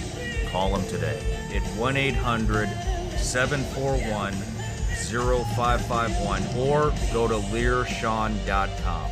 I started investing in gold back in 2020. When I saw what was going on back then, I knew we were in for a financial crisis, and I started investing in precious metals immediately. Once again, call Lear at 800-741-0551 or go to learshawn.com and get your free gold and silver investor guides and receive up to $15,000 in free bonus metals with a qualified purchase. Information contained within Lear Capital's website is for general educational purposes and is not investment, tax, or legal advice. Past performance may not be indicative of future results. Consult with your tax attorney or financial professional before making an investment decision. You've probably heard me talk about my psychedelic journey last year and all the benefits that came from doing it. One being that I haven't drank in almost a year. I've not had any caffeine in almost a year. My anxiety is gone. My anger is gone. A whole list of benefits came from that, and it led me down this journey of researching benefits of mushrooms and fungi in general. In my research, I found this company called Mudwater. Mudwater is a coffee alternative with 4 adaptogenic mushrooms and herbs with a fraction of the caffeine as a cup of coffee. I have energy without anxiety, jitters, or the crash of coffee. What I really like about Mudwater is that they took the time to find the perfect ingredients to make a product to help you feel better every day. I genuinely believe that Mudwater is a good product. It's Whole30 approved, 100% USD organic, non-GMO, gluten-free, vegan, and kosher certified. Mudwater also donates monthly to the Berkeley Center for Science of Psychedelics, as Mudwater believes the country's a mental health epidemic, and so do I. Go to mudwater.com/Sean to support the show and use the code SeanMud for 15% off. That's mudwater.com/Sean. Use the code SeanMud for 15% off. All right, Ryan, we're back from the break. We just got a whole class on hacking and all the stuff that you're capable of and all the things we need to be worried about. But let's talk about why you came here, and that's what you're doing now. You're basically hunting down these people that are exploiting children sexually on the internet and in person. Yeah. I know you have a couple of horrific stories. One guy that was, I think it was his daughter in the bathtub. Yeah. So I'll start, kind of where that all came from. I was at a friend's house, and I got a text message from my friend's wife, and it was multiple photos of screenshots of this website that was. It was clear from the screenshots that the website was on the regular internet; anyone could access it. And should I name the website? Yeah. It was. It's no longer up, but it was .co. So. .co. Then that website went down, then it ended up being .to, like T as in Thomas, O as in Oscar. So I see this website and I see the content in these screenshots that my friend's wife sent me. She doesn't know anything about computers, but she has kids herself, and she was like, "Can you do something about this?" And I read this content, and one of them was talking about a mother that wanted to have kids, and then have the kids be so that when the kids grew up, that they could, have and go even further. I mean, I'll pull up the screenshots because I'd like to explain like where my head was at that time. But as soon as I read these messages, I guess a switch flipped in my brain, and I left my friend's house immediately as I got the text, and I went home. I didn't know for sure that I was going to be able to get into this website. I just knew I wanted to do something about it. And I found a vulnerability in their platform. I got in, and from that point on, I started to exfiltrate the data every single day, all the users. I noticed that a lot of people were soliciting on the site. So I didn't want to download those messages in case of the fact that I pull in some images that I'm not allowed to have, and nor do I want. So I made sure to only download the publicly facing stuff, which didn't include it had some very graphic text, but it didn't include anything illegal, which I think it should be illegal to talk that way. But it was horrible stuff. What were some of the? So you started this basically from a text conversation with a concerned mom. That's what got you into it. Yeah. What's some of the text that you saw on I'd like to read them to you if you want. I still have them. Read them. So this is before I ever caught a single predator in my life. This was the beginning, and what set my brain off to want to help. This was before I even heard of this website, before I heard of anything to do with it. Okay, here they are. So the title, should I read these? Like, they're graphic. Yeah, read them. So the title of this post is, "Who wants to bang these little?" And then somebody replied underneath, "I've got first dibs on the." Joseph Fritzl, Maximilian, there's two different users there. Pick for yourselves. And this was the photo that they used. Oh my God. That's just one of three. 3 text These messages. girls look like they're 6. Very young, yeah. And then there was that one story where I told you about the, I can't see it, but the story I told you about the bathtub situation where there was a father who posted their child in the bathtub, and it said underneath of it, they have no idea what's going to happen to them tonight. And then underneath of that, there were people that were part of this website who were saying what they were going to do to this child. And this wasn't just some fantasy that this guy was talking about. This was a guy posting his child in the bathtub, like for real. Like it really was his child. I assume he was a man, but it was a parent. So that really got to me. And then I got another part of this text message. I'll just read one more of the three. And this one says that they are a 16-year-old. A lot of these people were role-playing to be children. And in our investigations, we found out there was a lot of actual kids on this website, real kids, that were under 18 at the time of this when I hacked the site. What are they doing on there? They're selling their bodies for money to these kids? To these people, yeah. It's kids prostituting themselves. Yes. So one of them, I don't know if this is a real 16-year-old or not, but what was said was pretty disturbing regardless. It said, God, I really want to be a mom. I need someone who wants to 16-year-old. When I have our daughter, I'd let you do whatever you wanted from whatever age. Make me watch as you teaching her how to lovingly. Don't worry if it's a boy, you can watch. Teaching him how to properly woman. Teaching him how to slap and hurt me to. He'd be so cute trying to so little. Oh my God. So when I got these text messages and reading them even current day right now, it makes me sick to my stomach to even think about. And I know they're gone. So, not all these people are still out there, but the website's down. How many people are on this website? At first, I thought it was a couple thousand. When I cleaned up the database and figured it out, there's about 7,000 people in just this one website, and we have a total of 5. You have 7,000 people on one website. And you couldn't become a member of this website unless you answered an application where you had to answer a question that was something like, are you okay with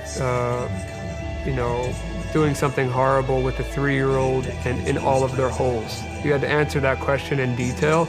I forget the exact verbiage of the question. It's posted somewhere in regards to this interview or Project Veritas, one or the other. But you had to fill that out to become a member of the website you just saw, and which would tell me that either you're an undercover cop or you're an actual predator on the site. I mean, who would answer a question like that, even if they were just curious? So it's a whole questionnaire you have to do to get into the site. There was a few questions, I think 2 or 3, that were really horrible, but you had to answer them or they would not approve you to join the site. Is there any other prerequisites to get on sites like these? Yes. So what I learned in this process, doing the investigation and exporting, everything that I could legally export, I found that they used a chat app called Telegram, and they were going back and forth talking about and they would call it cheese pizza and use all kinds of different phrases for it. And I realized there was these moderators in the chat rooms outside of the website, where if you would send them, they would let you into another group which was full of. But of course I couldn't do that, so I never got to see past that part. But I do have evidence of that being a thing because I exported all the chat logs, so it shows that if I were to send something horrible to one of those moderators, I would have seen something even worse, which is hard to imagine than we are already seeing here.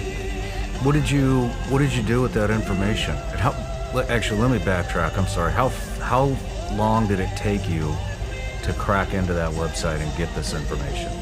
I wasn't sure, like I said, when I got the text messages, and I wanted to try to my goal was to just take the site down, and I knew I could make that happen because it was on the clear net, regular internet for anyone to visit. I knew I could do that, but I didn't know if I could actually get access to their server. Once I found the vulnerability, maybe an hour, 2 hours at the most, if I could remember correctly. It wasn't long. And they never found out they were hacked. So to this day, they never found out. And they will never find out. I mean, unless somebody in that database is watching this, now you know. I have your data, and we will find you. So I actually recommend you come forward so we don't have to make the story up for you. What did you do with this information? So, as soon as I got the information, I thought it was a slam dunk. I thought like these people were going to jail. You know, I thought that maybe I solved something that the FBI or somebody was, working on for a long time. And I instantly went to the exploited children tip line, and I submitted, saying who the owner of the website was, that I had access to all the data, and that they were welcome to have it, basically. Then I reached out to a bunch of news stations, and talked to a ton of reporters, and all of them were super excited to talk to me. What news stations? Sun Sentinel, Daily Mail, Business Insider, Fox, some influencers, Ronan Farrow, Candace Owens, they both didn't read my messages. But as for the news stations, I had full conversations with the reporters. They knew what they were getting themselves into. They were very excited about reporting on it. And once it got back from legal, they weren't allowed to report on it. And I said, well, okay, if you're not allowed to report on the illegally obtained material that I have, just let parents know that this website exists, and whatever you want, but just keep whatever illegal out of it. I just want parents to know that this website exists. You don't need to put my name. You don't need to put the material that I obtained. Nothing. Every single one of them completely disregarded me. I sent a lot of those notes over to Project Veritas with some evidence of that. But not a single person until now has done anything about this. Not any conservative media, not any liberal media, because unfortunately that's the day and age we live in now, right? None of them would touch this. No. None of them want to be involved in saving kids. When I say I tried so hard, and nobody wanted to do anything. So what wound up happening with the information? So, law enforcement didn't want to get involved either. No, so I called my attorney locally, and then I called an attorney in Virginia, because the owner of the website happened to be a Democratic politician and ran for Congress 2 times. His name is Nathan Larson, and I'll explain more about him in a second. But I talked to a lawyer in Virginia, because I knew that's where he lived, and I wanted to see what I could do from there. So the lawyer in Virginia basically told me she didn't know what to say. She never heard of anything like this. The lawyer in Florida reached out to the local task force and let them know that I had access to the information, and then as well as doing that tip line. So from that point on, all of these news stations and all the law enforcement connections, whatever you want to call them, they all were fully aware that Nathan Larson was running this website, that he was, he ran for Congress twice, that he was an extremist, he did crazy things, but he did run for Congress 2 different times in Virginia. So I thought that they would take that seriously. Well, completely ignored. Completely ignored it. Project Veritas gave me access to some of the stuff you guys are working on together, and in one of those videos, you're reading a quote from Nathan Larson. I'm going to read it right now. This is from Nathan Larson, Democratic politician that ran for PA Congress multiple times, ran a website for pedos to discuss their dark intentions and fantasies.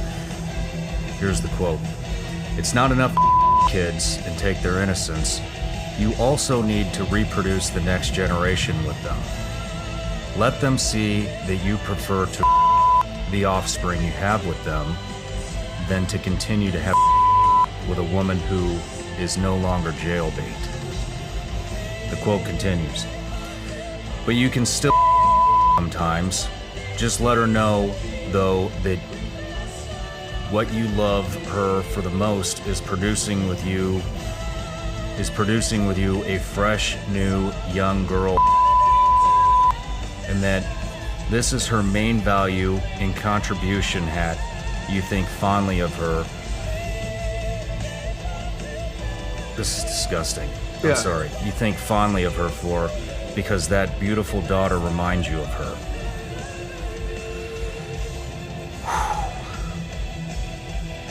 It's unimaginable. It's like, how do people think this way? But there's so many people that think this way that it's alarming. Is the word for it. I don't know how else to put it. It's way more people than you'd think, than you'd like to believe. Code words, pizza and cooking, and cheese pizza stands for. Yep.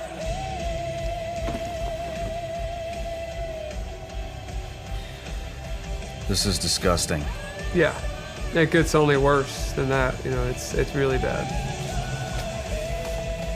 How much worse does it get?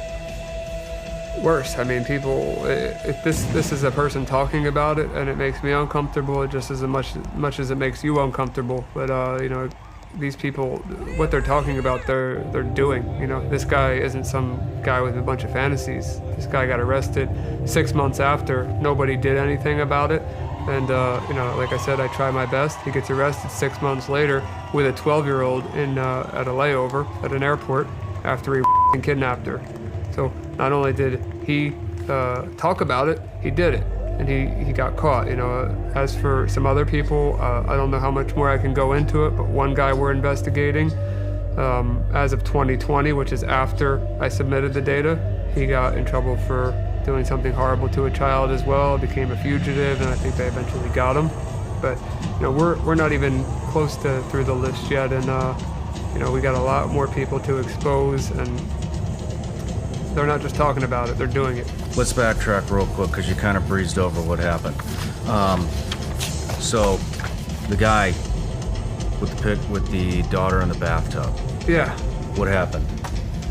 That guy with the daughter in the bathtub, I don't know where he went. He's part of the database. I'm talking about the guy that got arrested in Denver. Oh, that's Nathan Larson. Okay. So Nathan Larson, he got arrested 6 months after the fact. After I hacked his site, after I submitted it to the authorities, to all the news stations, he gets arrested with a 12-year-old girl and gets arrested for kidnapping, and I don't think he got charged with rape, but he got the kidnapping charge.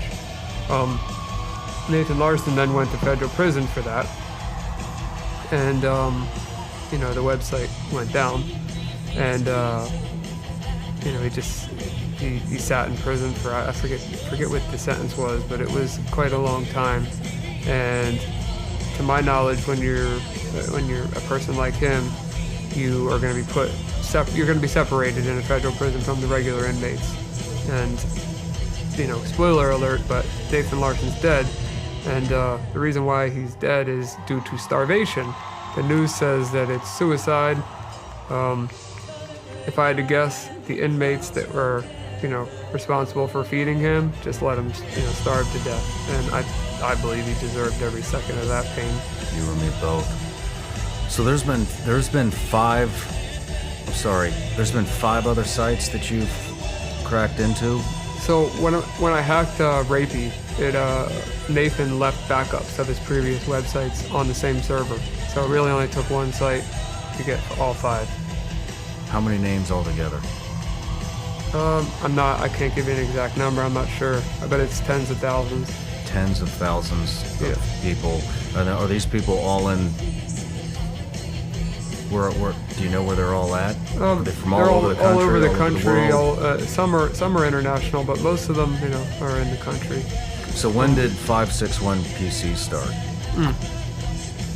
So 561 PC is an organization that I created with a friend, Scrappy. He's an MMA fighter. It started because of the frustration that nothing happened from this original, this whole ordeal. You know, we're talking 2.5 years after the fact.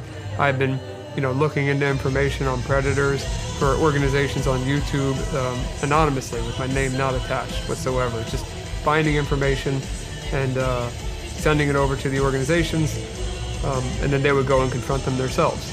And I did that for many organizations, like I said, completely anonymously. I wasn't looking for recognition or my name to be attached to anything.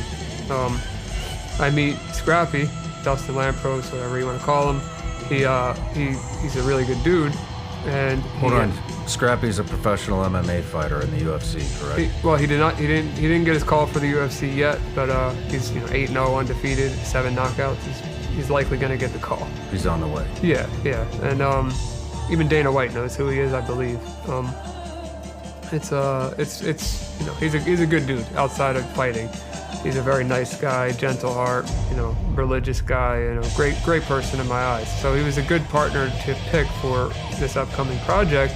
And I brought up, I was like, hey man, do you know how bad it is on the internet? Like I told him the story that I just told you.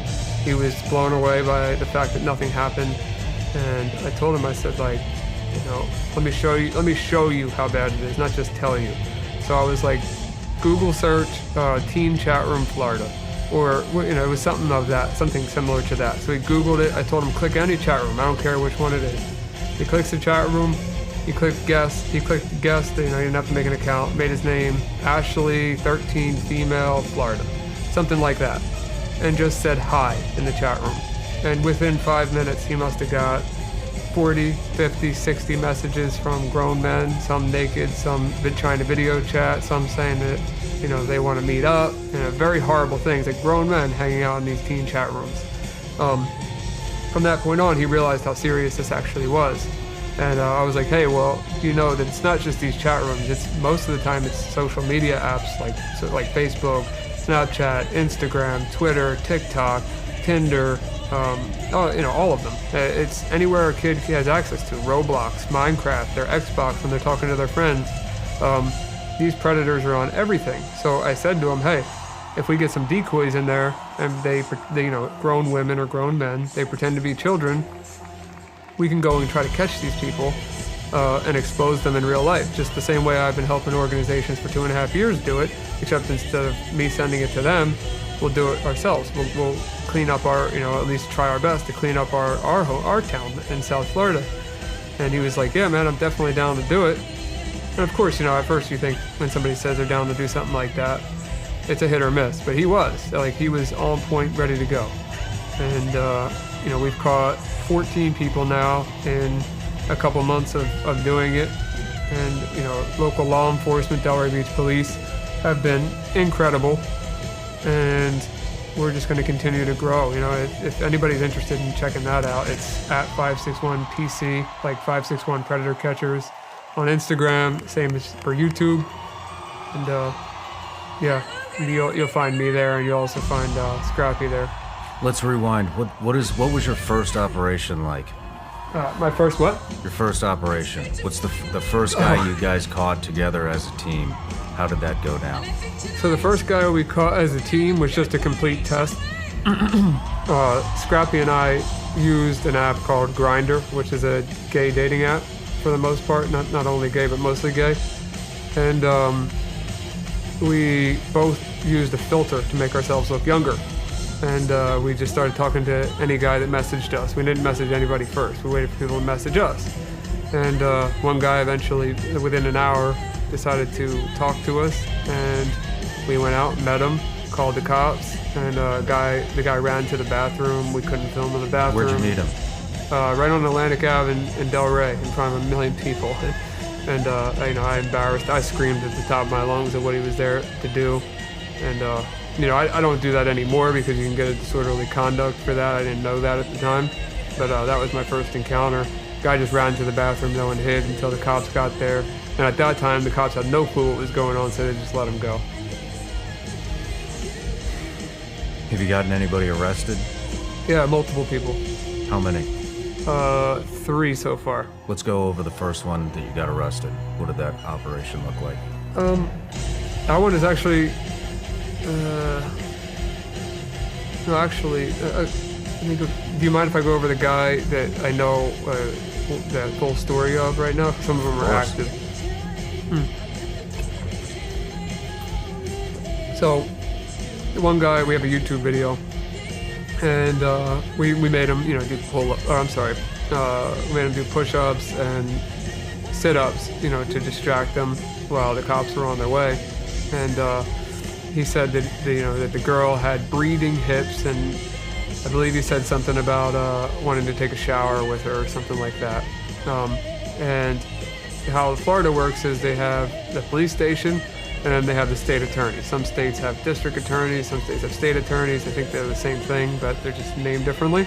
But the state attorney is the one that ultimately makes a decision on if the person is going to be convicted or charged with these charges. But the cops make the decision on what they're being charged with. So we meet the guy. He admits to everything, that he said in the chat logs. He admits to maybe even a little bit more. Then he admits it again to the police officers. He goes in the interrogation room. I send the chat logs and the video to them while they're interrogating. He admits everything to them because it's not evidence until the predator says it. Like, our evidence isn't valuable because we're vigilantes, so it's not technically evidence unless the police obtain it. So all of that went well. The cops Delray Police spent a ton of time building the report out for this guy. State attorney, was kind of iffy about it seemed, and the entirety of the case was thrown out because there was no shower inside of Walmart, so there's no way he could have showered. You've got to be shitting me. Yeah. So it's a little bit rough. We had a meeting. Do you know who's responsible for that case getting dropped? I don't. I know it's the state attorney for Palm Beach County, but yeah, I don't know the exact name. Is that an elected slot? I believe so. We should look that name up and post it right here. It's wild to me, but the one thing that I can say is that one of the sergeants who used to be a detective did have a meeting with us right after that and told us what the state attorney would be looking for to secure a conviction. So we are trying to fall within those guidelines now. Like, we call the cops regardless every time, but we're not sure if we're going to get an arrest or not unless it falls within the guidelines that we're told. Ryan, do you think you could demonstrate right here, right now, how fast these sexual predators will show up in a chat room? Yeah. Fire your computer up. Let's do it. I'm recording, so now I'm just going to say hi. Who wants to chat? And I named myself Ashley Female New Jersey. 13 Female New Jersey. Let's see how many private messages come in. 2 already. 3. It's been like 10 seconds. Yep. Hey, want a full round? Hey, how old are you? You just copy that and send that to everybody because we got other messages coming in. What chat room are you in? Just a teen chat. Hey, you want to cuddle a bit? I'm giving them the benefit of the doubt right now that they didn't read the. Oh, he's 47. 47 years old in a teen chat room. You got him in what? 5 seconds? He's already messaging in? Oh yeah, there's a ton. I can't even keep up with them here because every time I click one, there's more on the list. He says he's okay. I said, are you okay with my age? He says, yes, age 13, like my profile says. I got 2 more messages, so now we're at 1, 2, 3, 4, 5. I'm 19. Let's ignore the 19-year-old, even though it's disgusting. It hasn't even been 60 seconds yet. Okay, there's another guy. There's no other guy. This guy's 15. Ignore him. That is a real teenager in the teen chat. The 47-year-old says, he said age. I said 13 like my profile says. He said name. Ashley. And another guy just messaged. How old are you? Okay, this person's a child too. So out of all of these, there's one guy here who is 47 years old, less than a minute, who wants to talk to a child in a teen chat. And I only said hi in the chat room, nothing else. Holy shit, dude. You jumped in a chat room, you called yourself Ashley 13 New Jersey. Literally less than 10 seconds. We have a 47-year-old wanting to have sex with a 13-year-old girl. Yeah, that's how quick it is. Like I googled teen chat. I'm in a different state, so I get different results here for the local teen chats. there's no way for me to set it up. All I did was say hi in the chat room and press enter. And a bunch of messages came in. Some were from actual teenagers, as it should be in a teen chat. And one of the guys, which, who knows if they really are teenagers, that's another thing. But one guy was open about that he was 47 years old, and he was completely fine with the age. Where all is this happening? Is this happening? Just list off where this is happening that everyday people use all the time. Facebook, Instagram, TikTok, Snapchat, Kick, WhatsApp, Roblox, Minecraft, Xbox, PlayStation. Xbox and PlayStation? Yeah, because you can chat with random people in games. They could represent themselves as whoever they want. Yeah, I mean, it's just, the list goes on. Anywhere where a human can communicate with another human, the child is not safe. So parents need to be watching that. And not just assuming, like, if your kid says, hey, I'm on the phone with my friend, which friend is it? Is it one that I know? You can't be scared of being a helicopter parent, because if your kid's aggravated at you for a couple of minutes for, being overprotective in these scenarios, I think it's not your fault regardless of what happens, but to save them from a life of trauma, I think it might be worth the extra couple minutes or aggravating your kid to see who they're actually talking to, see who their friends really are, and just spend that extra time, because it could save a lifelong battle with trauma. This happened to somebody I know in Parkland. Remember I used to live in Boca, so I got a lot of friends down there. Happened in Parkland. He's got a couple daughters, and she was blackmailed by somebody and had taken pictures, and it's everywhere, just as you just demonstrated it. I mean, 10 seconds, less than 10 seconds, and he's on there. Yeah. Is this the case every single time? Yeah. Some of the guys want to chat for longer before they meet up in person, but yeah, it's that easy. It's not good that it's easy, but it is that easy to find them. They're out there, and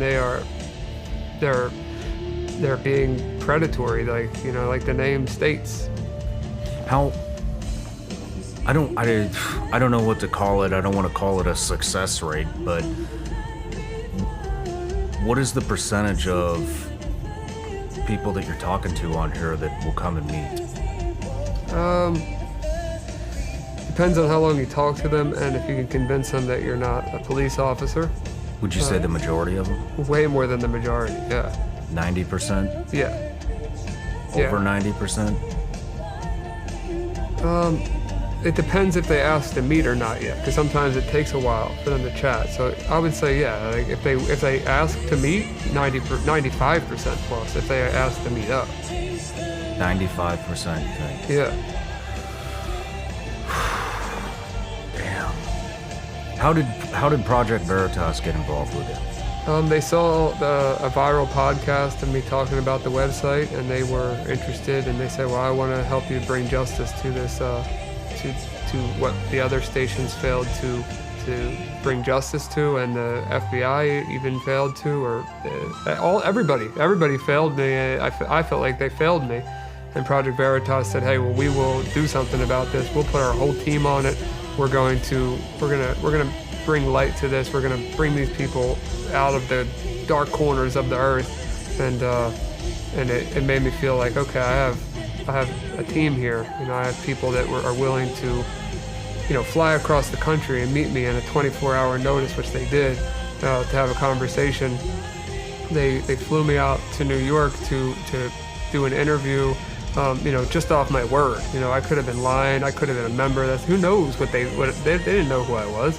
So they just took my word for it, and they gave me the most compassionate love more compassionate love than I would have ever expected, and still are to this day.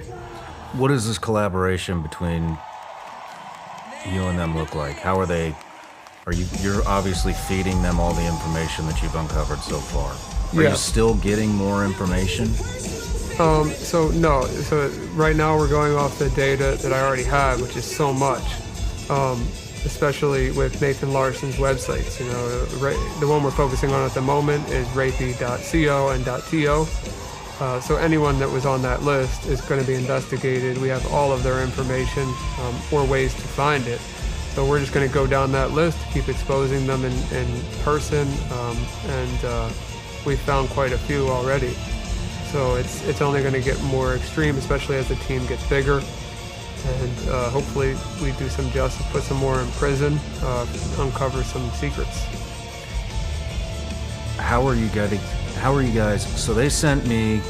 So this interview is timed perfectly. When Project Veritas starts to release this information, we're right behind them. We've talked to them. We're collaborating with them. Mm-hmm. We want to just dump gas and amplify what you guys are doing to get this word out. So what does this collaboration look like between you and them? You're feeding them the information, and then how are they reaching out to these guys, and how are they getting them to come in and confess to this stuff? They have their own ways of dealing with undercover operations and like filming undercover. But when we find the information on the people, you know, we're going off the database, we're taking the information per user, we're tying that to what we have some archived images of when the website did exist. So we could say, this user said this at this time or replied to this at that time, figure out who that user is, and then organize a team to go out there and meet them. But the process of finding out who they are is called OSINT, or Open Source Intelligence. And Project Veritas has been doing that already for years, as well as me. I specialize in OSINT, and obviously being a hacker, it just comes with the territory. So working together as a team, finding these people has been, no different than what I would do on a daily basis, except it's just making a bigger impact. How many guys have you guys put in prison so far? I don't think I can talk about that part yet. Okay. Yeah. We'll wait. Let's talk about the John Lewis confrontation. Yep. He was on rapey.to website with his email linked to it. He says he found the website through a Telegram group. Yeah. First, he admits to having a fetish to young children, went to therapy for help with that addiction, has been going for many years and has made a little progress with his addiction. Addiction to porn, right? Yeah. Yeah. Do you want to talk about that interview at all? Have you seen that? Yeah, I watched the interview, and the guy is in a facility for his addiction to porn, but was completely cognizant and coherent. Or he wasn't like a mental health case to like where he didn't know right from wrong. He definitely was fully aware of what he was doing. Like I said, he's one of 7,000 on that list, but he did admit on an undercover camera that he was to child, he was soliciting, and that he was a member of not only but those Telegram groups I mentioned earlier that were trading and soliciting child. He admitted all of that clear as day on camera. So that will be forwarded along to the police, and we'll see what happens from there. But that was very recent, his confrontation. The application question to join the group. We've already gone over this. If a man wants to his 3-year-old daughter in every while she is, do you have a problem with that? Please elaborate on your thought process so we can better judge your suitability for this site. John Lewis's response: I do have a problem with that. That's disgusting. Then they expose the conversation, make a video in the school basement. Denied it. It was a lie. Denied receipt. Passed. He only admits to having seen but did not distribute it. And then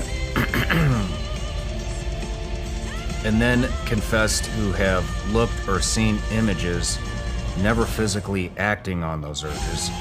And then later confessed. Right. And says that he never did any of that, and what he says that he did on the forum. He legitimately says that he kid in the basement across from the school, and just by chance, that's where he lives, across from the school, where his parents live. So, you know, he could say he didn't or he did, but the fact that he admitted to, like, I've been in some very, very tough spots in my life, but I've never thought about a child, ever. And I doubt you have either. It's if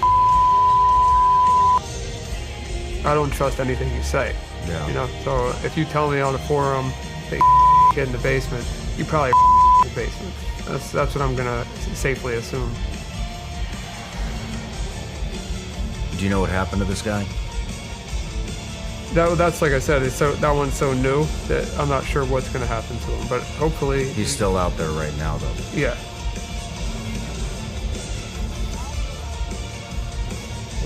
How do we solve this shit, man? There's no way to solve it, for sure. Like, you know, it's never going to go away. And unfortunately, we have some states that are trying to normalize it. We have states that are trying to make it a sexual orientation. And then we have other states What like states? California being the main one that I know of. What are they doing? They're trying to make it a sexual orientation. I think they're calling it something attracted minors or something. They're making this a thing. They're making it okay. We need to accept. So now we need to accept people who are little kids. Yes, that's what they're trying to do. We need to accept that now. Yeah, California is one state that they're trying to make it part of sexuality to be attracted to children. It's a sexuality to be attracted to children. You know any of the other states that are doing this? I could Google it, but I mean, California is the main one that I know of. Not surprising. Yeah, not surprising. Not surprising at all. Yeah, so that blows my mind that that's even a thought. And then there's people that defend these guys as it's a mental illness, it's a sickness, it's this, it's that. I don't care what it is, because it affects somebody else. You know, it's gonna ruin somebody's life forever. Why do you think these states are pushing this shit? I don't know. But Florida, I'll give you a good example. I mean, DeSantis is trying to pass a bill to issue the death penalty for sex crimes against children. From what I understand, that's in place. Is that in place now? Is it locked in? It must have been recent if so, but... I don't want to misspeak, but the way I understood it is that it is in there now, and that if you're doing this shit and you get caught, they're going to fucking kill you. I love that. Why is it... That should be the case everywhere, in my opinion. Why are all the Democrat states trying to legalize this shit and make this normal? I don't fucking understand that. I don't know. I don't know how you can vote for that shit. I don't know how you can affiliate with that shit. I don't know how you can think it's okay. It's fucking disgusting. Yeah. Yeah, I agree with you. It's, you know... They're normalizing kids. Yeah. And they're creating people and who people are them. Voting this shit in. Yeah. Fucking Gavin Newsom got recalled, and they voted him in again. And look at this shit. Now he's making this shit normal? I mean, I hate to get fucking political, but what the fuck is wrong with these people? I agree with you. I can't explain it. I wish I could. I wish I could explain why we just got a message in 10 seconds in a random chat room from a 47-year-old man wanting to... But I can't, I have no explanation. And all I know is that we need to find a way for parents to be educated and for kids, when they get old enough to be educated, so that this doesn't happen to them. That's all I know that I could do.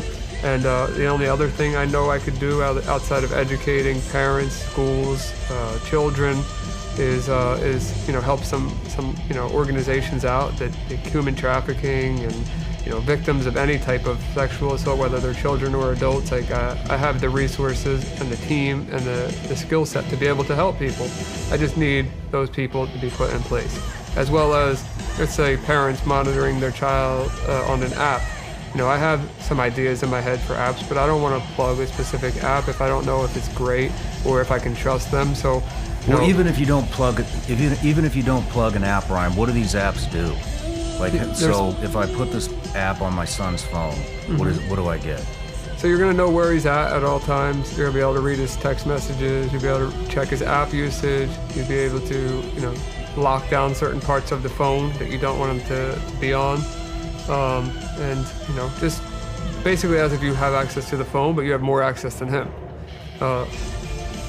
It's really more, I think it's more important to do that and have your kid aggravated at you than, like I said, the latter.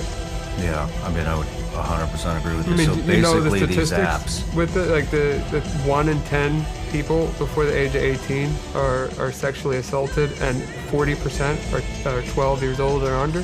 I didn't know that. Yeah, I mean that's 40%. 40% are under 12. So it's important to do this stuff, you know. So with these apps, so the way I'm understanding what you're saying is, if I put one of these apps on anybody's phone, I basically get control, just like you were talking about earlier, of people's computer. I can control everything they're doing, what they're looking at. It's like a commercial remote access Trojan. How easy is it to manipulate the app? I mean, because here's my concern. I'm getting old, and my son's going to be a lot more tech savvy than I am. Right. So he's going to learn how to defeat that. Yeah, for sure. So I don't think that it's going to be easy. As of right now, I know it's not easy. I know of one that my uncle is using, and it hasn't been beaten by his daughter. So you know, I don't think it'll be that easy. Nothing's impossible, but you know, they could always get on a computer, which there's other ways to protect the computer. If it was me as a kid, maybe I'd get a little more crafty, because you know, that's what I like to do. I like to hack computers.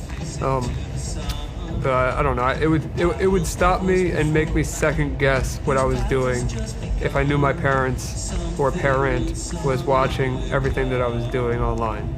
I would second guess my conversations and who I talked to.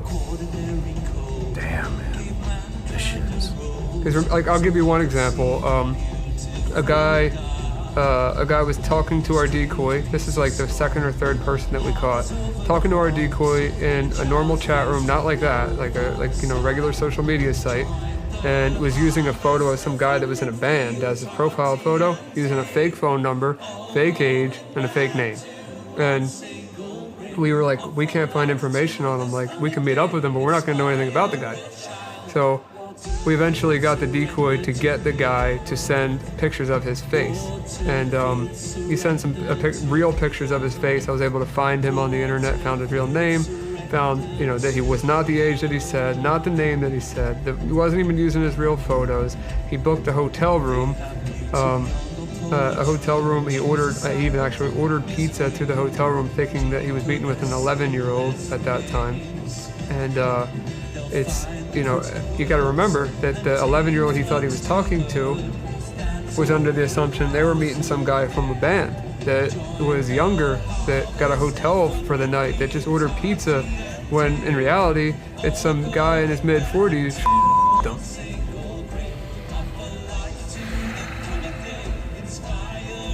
It's unbelievably messed up. Let's take a break. I need a break.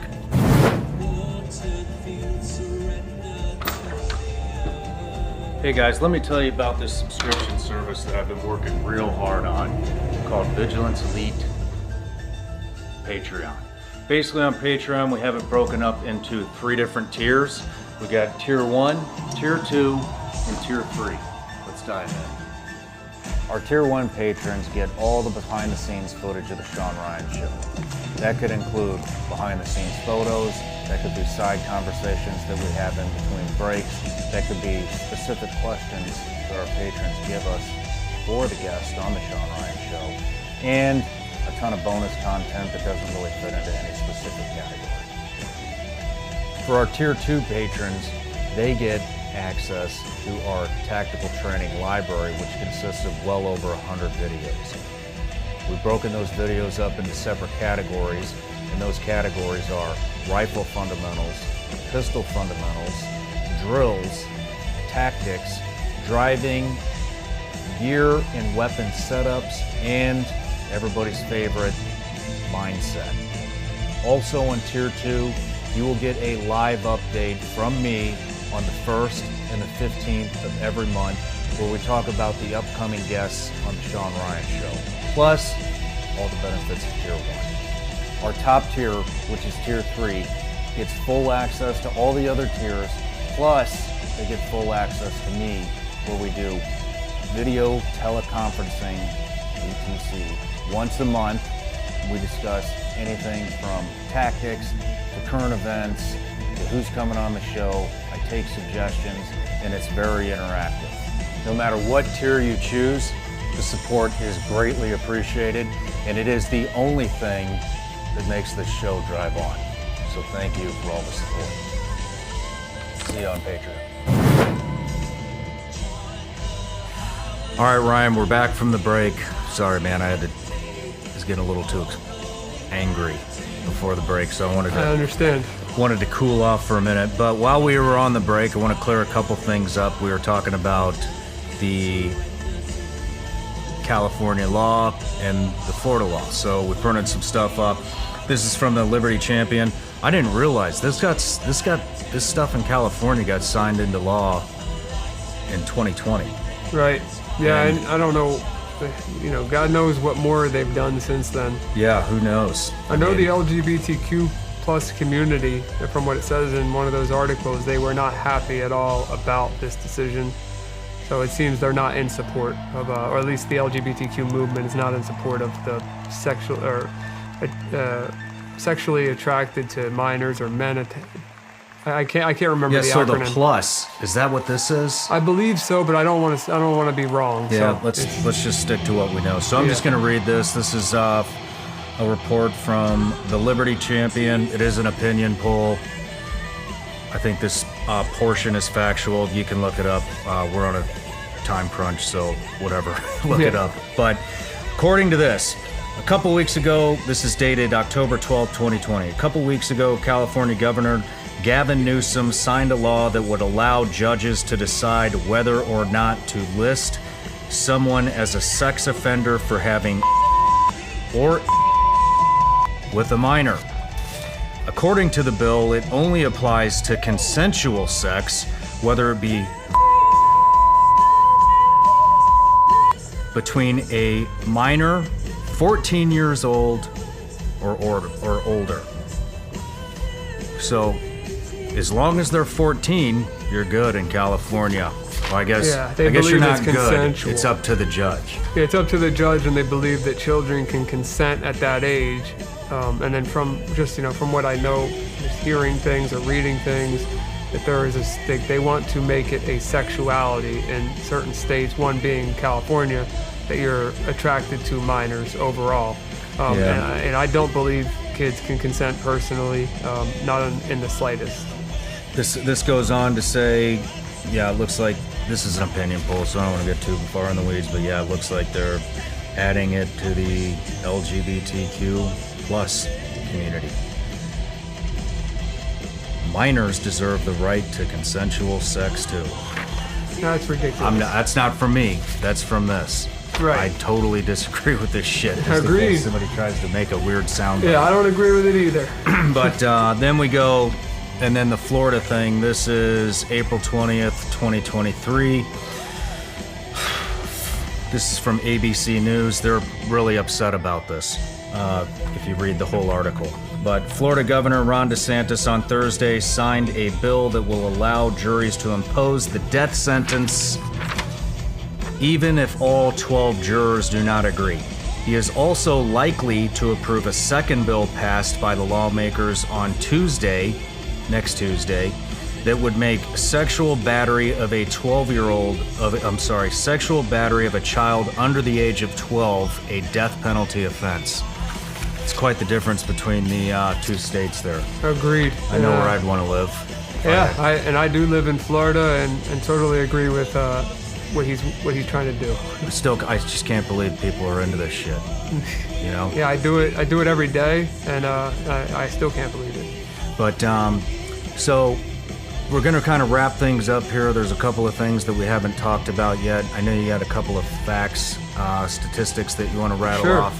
Before we get to that real quick, let's go over a couple of examples. On our break, you were talking about confronting a man in Delray Beach. Yes. Who then was later caught.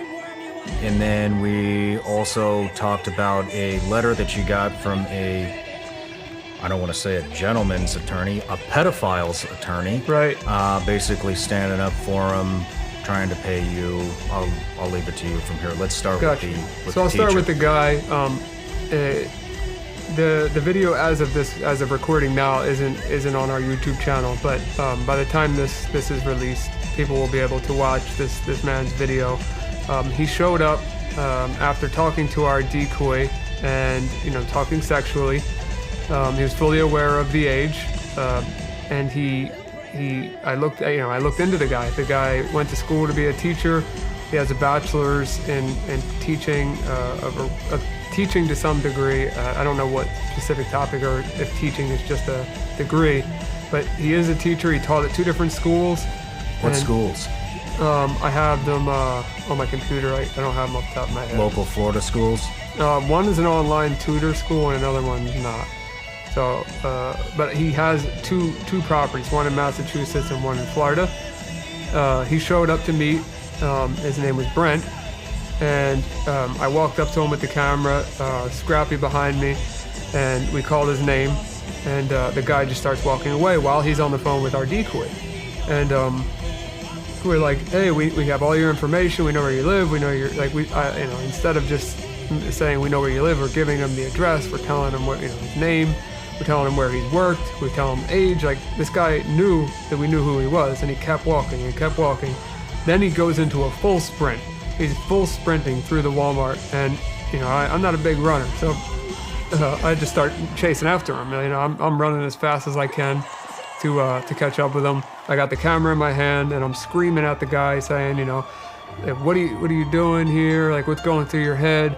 Guy gets in his car, he drives away. Didn't get a word out of the guy. So we thought, okay, let's just report it to the police.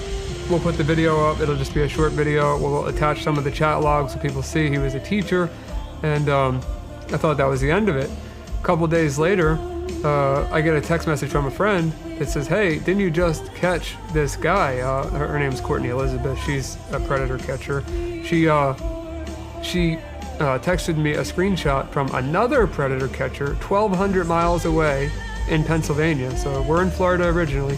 This guy drove to Pennsylvania for whatever reason. I don't know why he was there, if he was on his way to Massachusetts. I don't know what he was doing there, but got caught again by another predator catching group.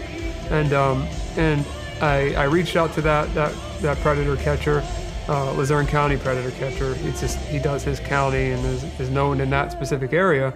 And he sent me all the chat logs. One of the chat logs said that he was chased out of Walmart by 2 police officers, and the guy has no idea who we were because we didn't get a chance to say, we didn't get a chance to even tell him what we were doing. So just, the point of the matter is he didn't get the point the first time. He likely ran from Florida because he thought he was being investigated or wanted by the police. And then you also have to think, if he got caught twice by 2 predator catchers, which is not the most common, profession or niche in the world, how many times this man has not been caught. So it's disgusting, that he's a teacher, and disgusting that he'd do it twice, but just think of the amount of times this man has probably not been caught. So that was one thing. And then we caught another guy that I wanted to reference. We caught another guy named Steven. When he went to his job, we asked for him. What was his job? He's a manager at a seafood restaurant. And we showed up there, we sat at the table. He was supposed to meet with our decoy. At that point, is 13 or 14 years old, if my memory serves me correctly. And he bailed last second that day. A lot of times these guys will bail and then they'll come back, or they never really disappear because they can't control themselves. This guy was very sexual. He said that he wanted our decoy to sit on his face. He wanted her to come back to his house. Horrible things. So we were like, you know what? We're not going to let this guy just bail and disappear. We know where he works. We have his information. Let's just go there, order 2 glasses of water. We know he's the manager, so he'll come up after we request the manager, and we'll bring him outside and have a conversation. So we did that. He was fully aware that he was being recorded. And everything, it was very transparent what was going on. We asked questions. He told us the answers to them. He knew we weren't police. He knew he was free to go at any time. And he offered a ton of information. That was up to him. That gets over with. Police come. We give the police all the information that we have. And some time goes by. And I get an email, which the original email was, saying to take the video down off of the internet. And that went to Scrappy's cell phone.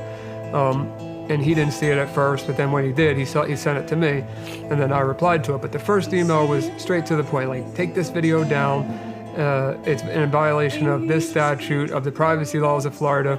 And last time I checked, you can record in public. You have no expectation of privacy in a public place, audio or video. And so I wasn't too concerned about the threat from the law firm who was representing our predator. So I sent the reply back and I said, take a look at the person that you are representing. Here are the chat logs if you want to be clear, because I didn't release them with the video. So the attorney could read all of the horrible things that the guy not only admitted in the video, but that he said himself in the chats with pictures of his face. Then they reply a few days later, and I'll read you their reply. They said, thank you for your response. In accordance with Florida Statute 934.03, we are requesting that you remove the video. As stated in my previous email, this video is exposing Mr. Blank to an increased risk of physical harm. In the video, you have exposed his face and full name without his consent, which is a violation of privacy laws. See below. And then this is from the statute. In Florida, it's illegal to record an in-person or telephone conversation without the consent of all parties. Violating this law constitutes either a misdemeanor or third-degree felony, depending on the offender's intent and conviction history, can also subject the offender to civil damages. And then at the bottom, this is the kicker, we respect everything that you do and acknowledge your mission of doing what is right and protecting the public. In fact, we would like to offer you $1,000 to support your cause and for the administrative costs for the removal. I will also be at your service if you need our help in the future, if you face any legal issues with your channel. Again, we're not looking for a battle, we're looking for your help. Respectfully, Blank. So, I will not release their firm's name. I don't respect the fact that they're representing a predator, but they haven't filed a lawsuit against me at this point. If they do, this email is in my possession. It was sent to me. I can release this email. It's not a threat by any means, but I will release it to let the public know that, somebody's representing a predator and trying to make my life and Scrappy's life more difficult, about exposing a local predator. And then number two, the fact that they said that they would want to represent us. Why would we ever want legal advice from somebody that would take most likely $500 from a predator to take down a video that is educating the people in the area who's dangerous? Why would we want to be represented by somebody that's okay with that? Yeah. So I just wanted to let you know that one. That blew my mind. This stuff just goes on and on and on, and Ryan, I want to get you back here again to dive into this more, maybe in 6 months or so, because I know there's going to be a bunch of stuff that develops. But yeah. So I know you have a couple of statistics you want to rattle off. Sure. And let's rattle those off, and then let's try to end this with something positive. Okay. Yeah, agreed. So these are just just some statistics about human trafficking, which it coincides with exactly what we're doing, catching predators and these pedophile ring websites. 1 in 5 U.S. teenagers who have received an unwanted sexual solicitation online. That's Crimes Against Children Research Center. 13 years old is the average age at which a child first encounters an explicit website, which comes from Guard Child. 75% of children are willing to share personal information with strangers. That comes from E-Safety Commissioner. 75%? 75%. 50% of sexual exploitation incidents involving children that begin on social media platforms. What was that percentage? 50%. They begin, which I believe is higher. Yeah. 27% of online child exploitation cases involving a perpetrator who is a family member or acquaintance. Source, National Center for Missing and Exploited Children, people that ignored me.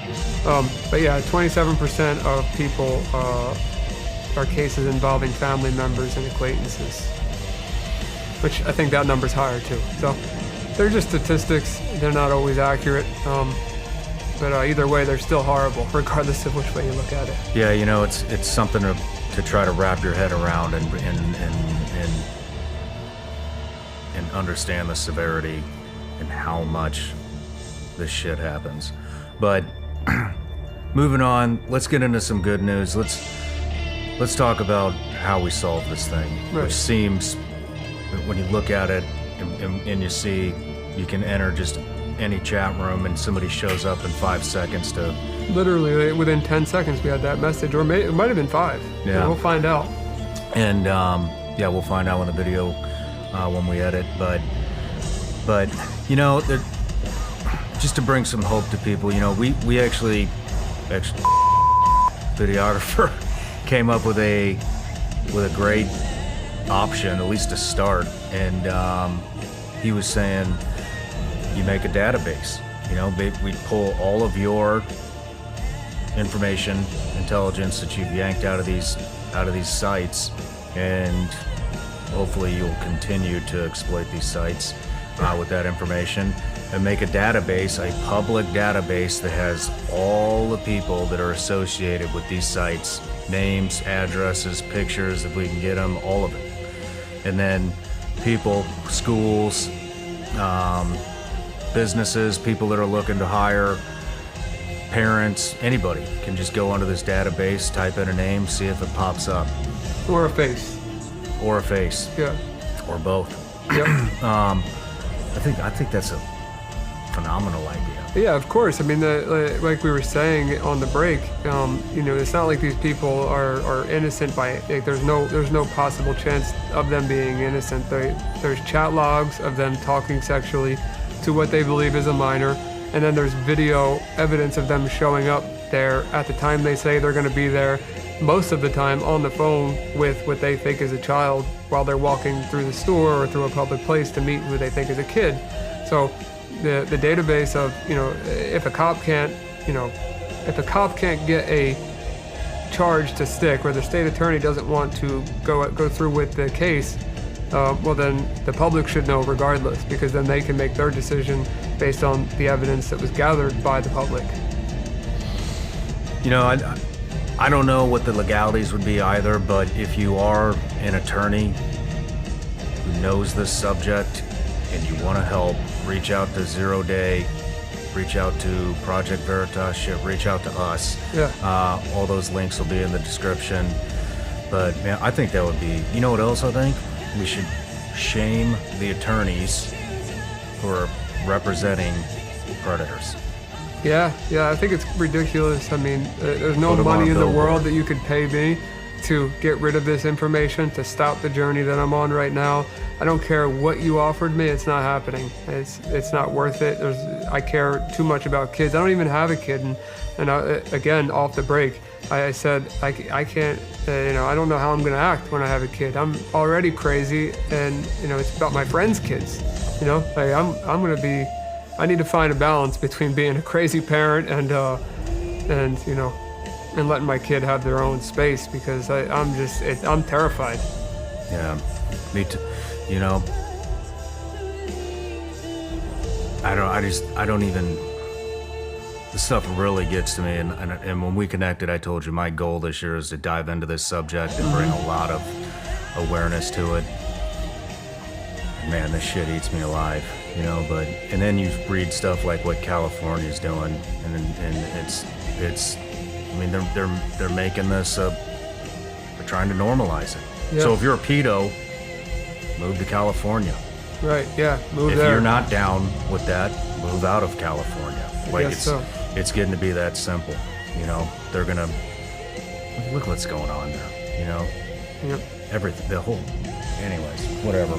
But, you know, I want to I really want your word to get out, and I want to connect you with some people. I want to connect you with my friend Matt Murphy, who's doing Operation Light Shine. He's making a huge dent in this stuff. I think how this ends, obviously government's not going to get involved. Right.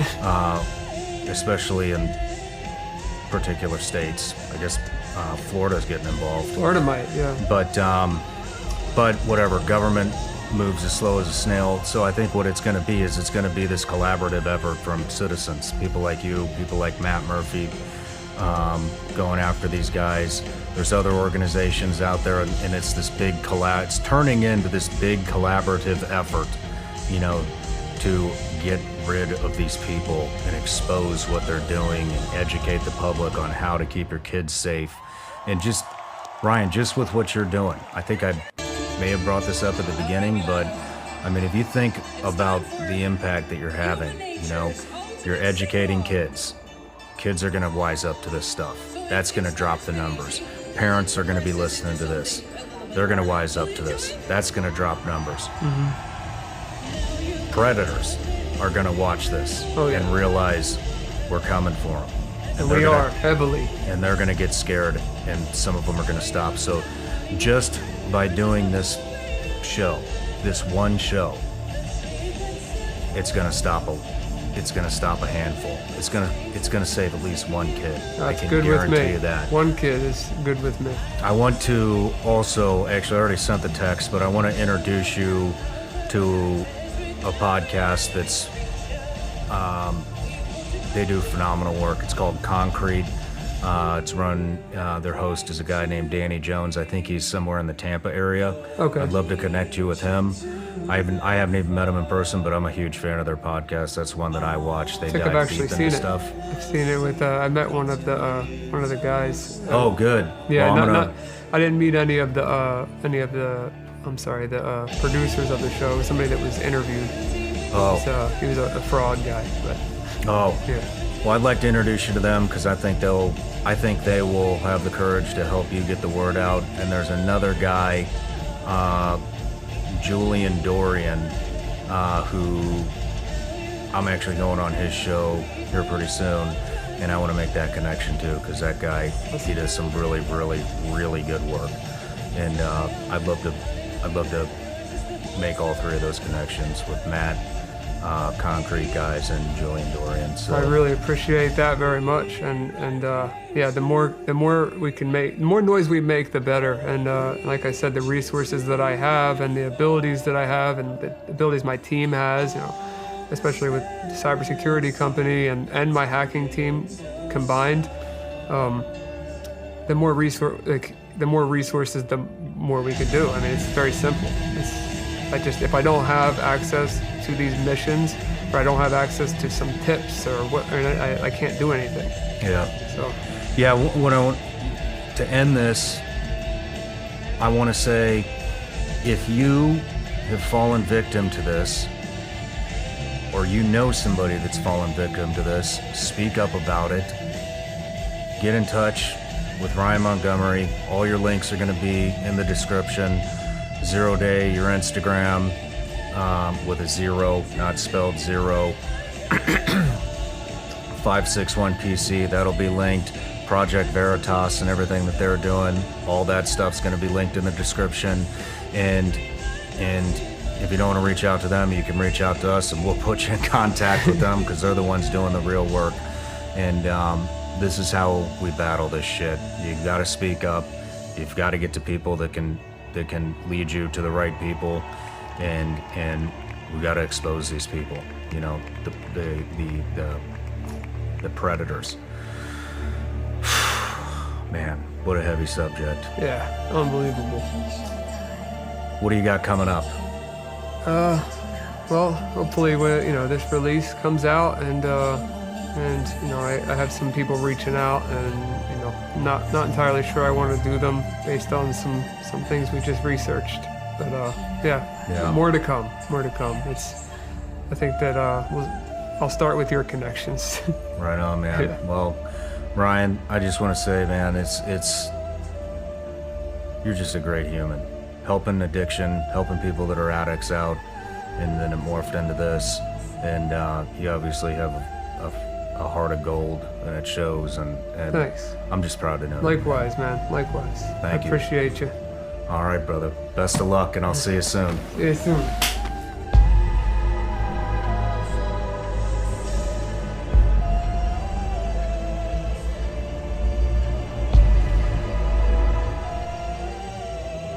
Hey everybody, I'm Sean Ryan. Click here to subscribe to the Sean Ryan Show YouTube channel for the hottest and most compelling interviews that you will not see anywhere else. I've also made a playlist of all the previous SRS episodes so they're easy to find. You can find that right here.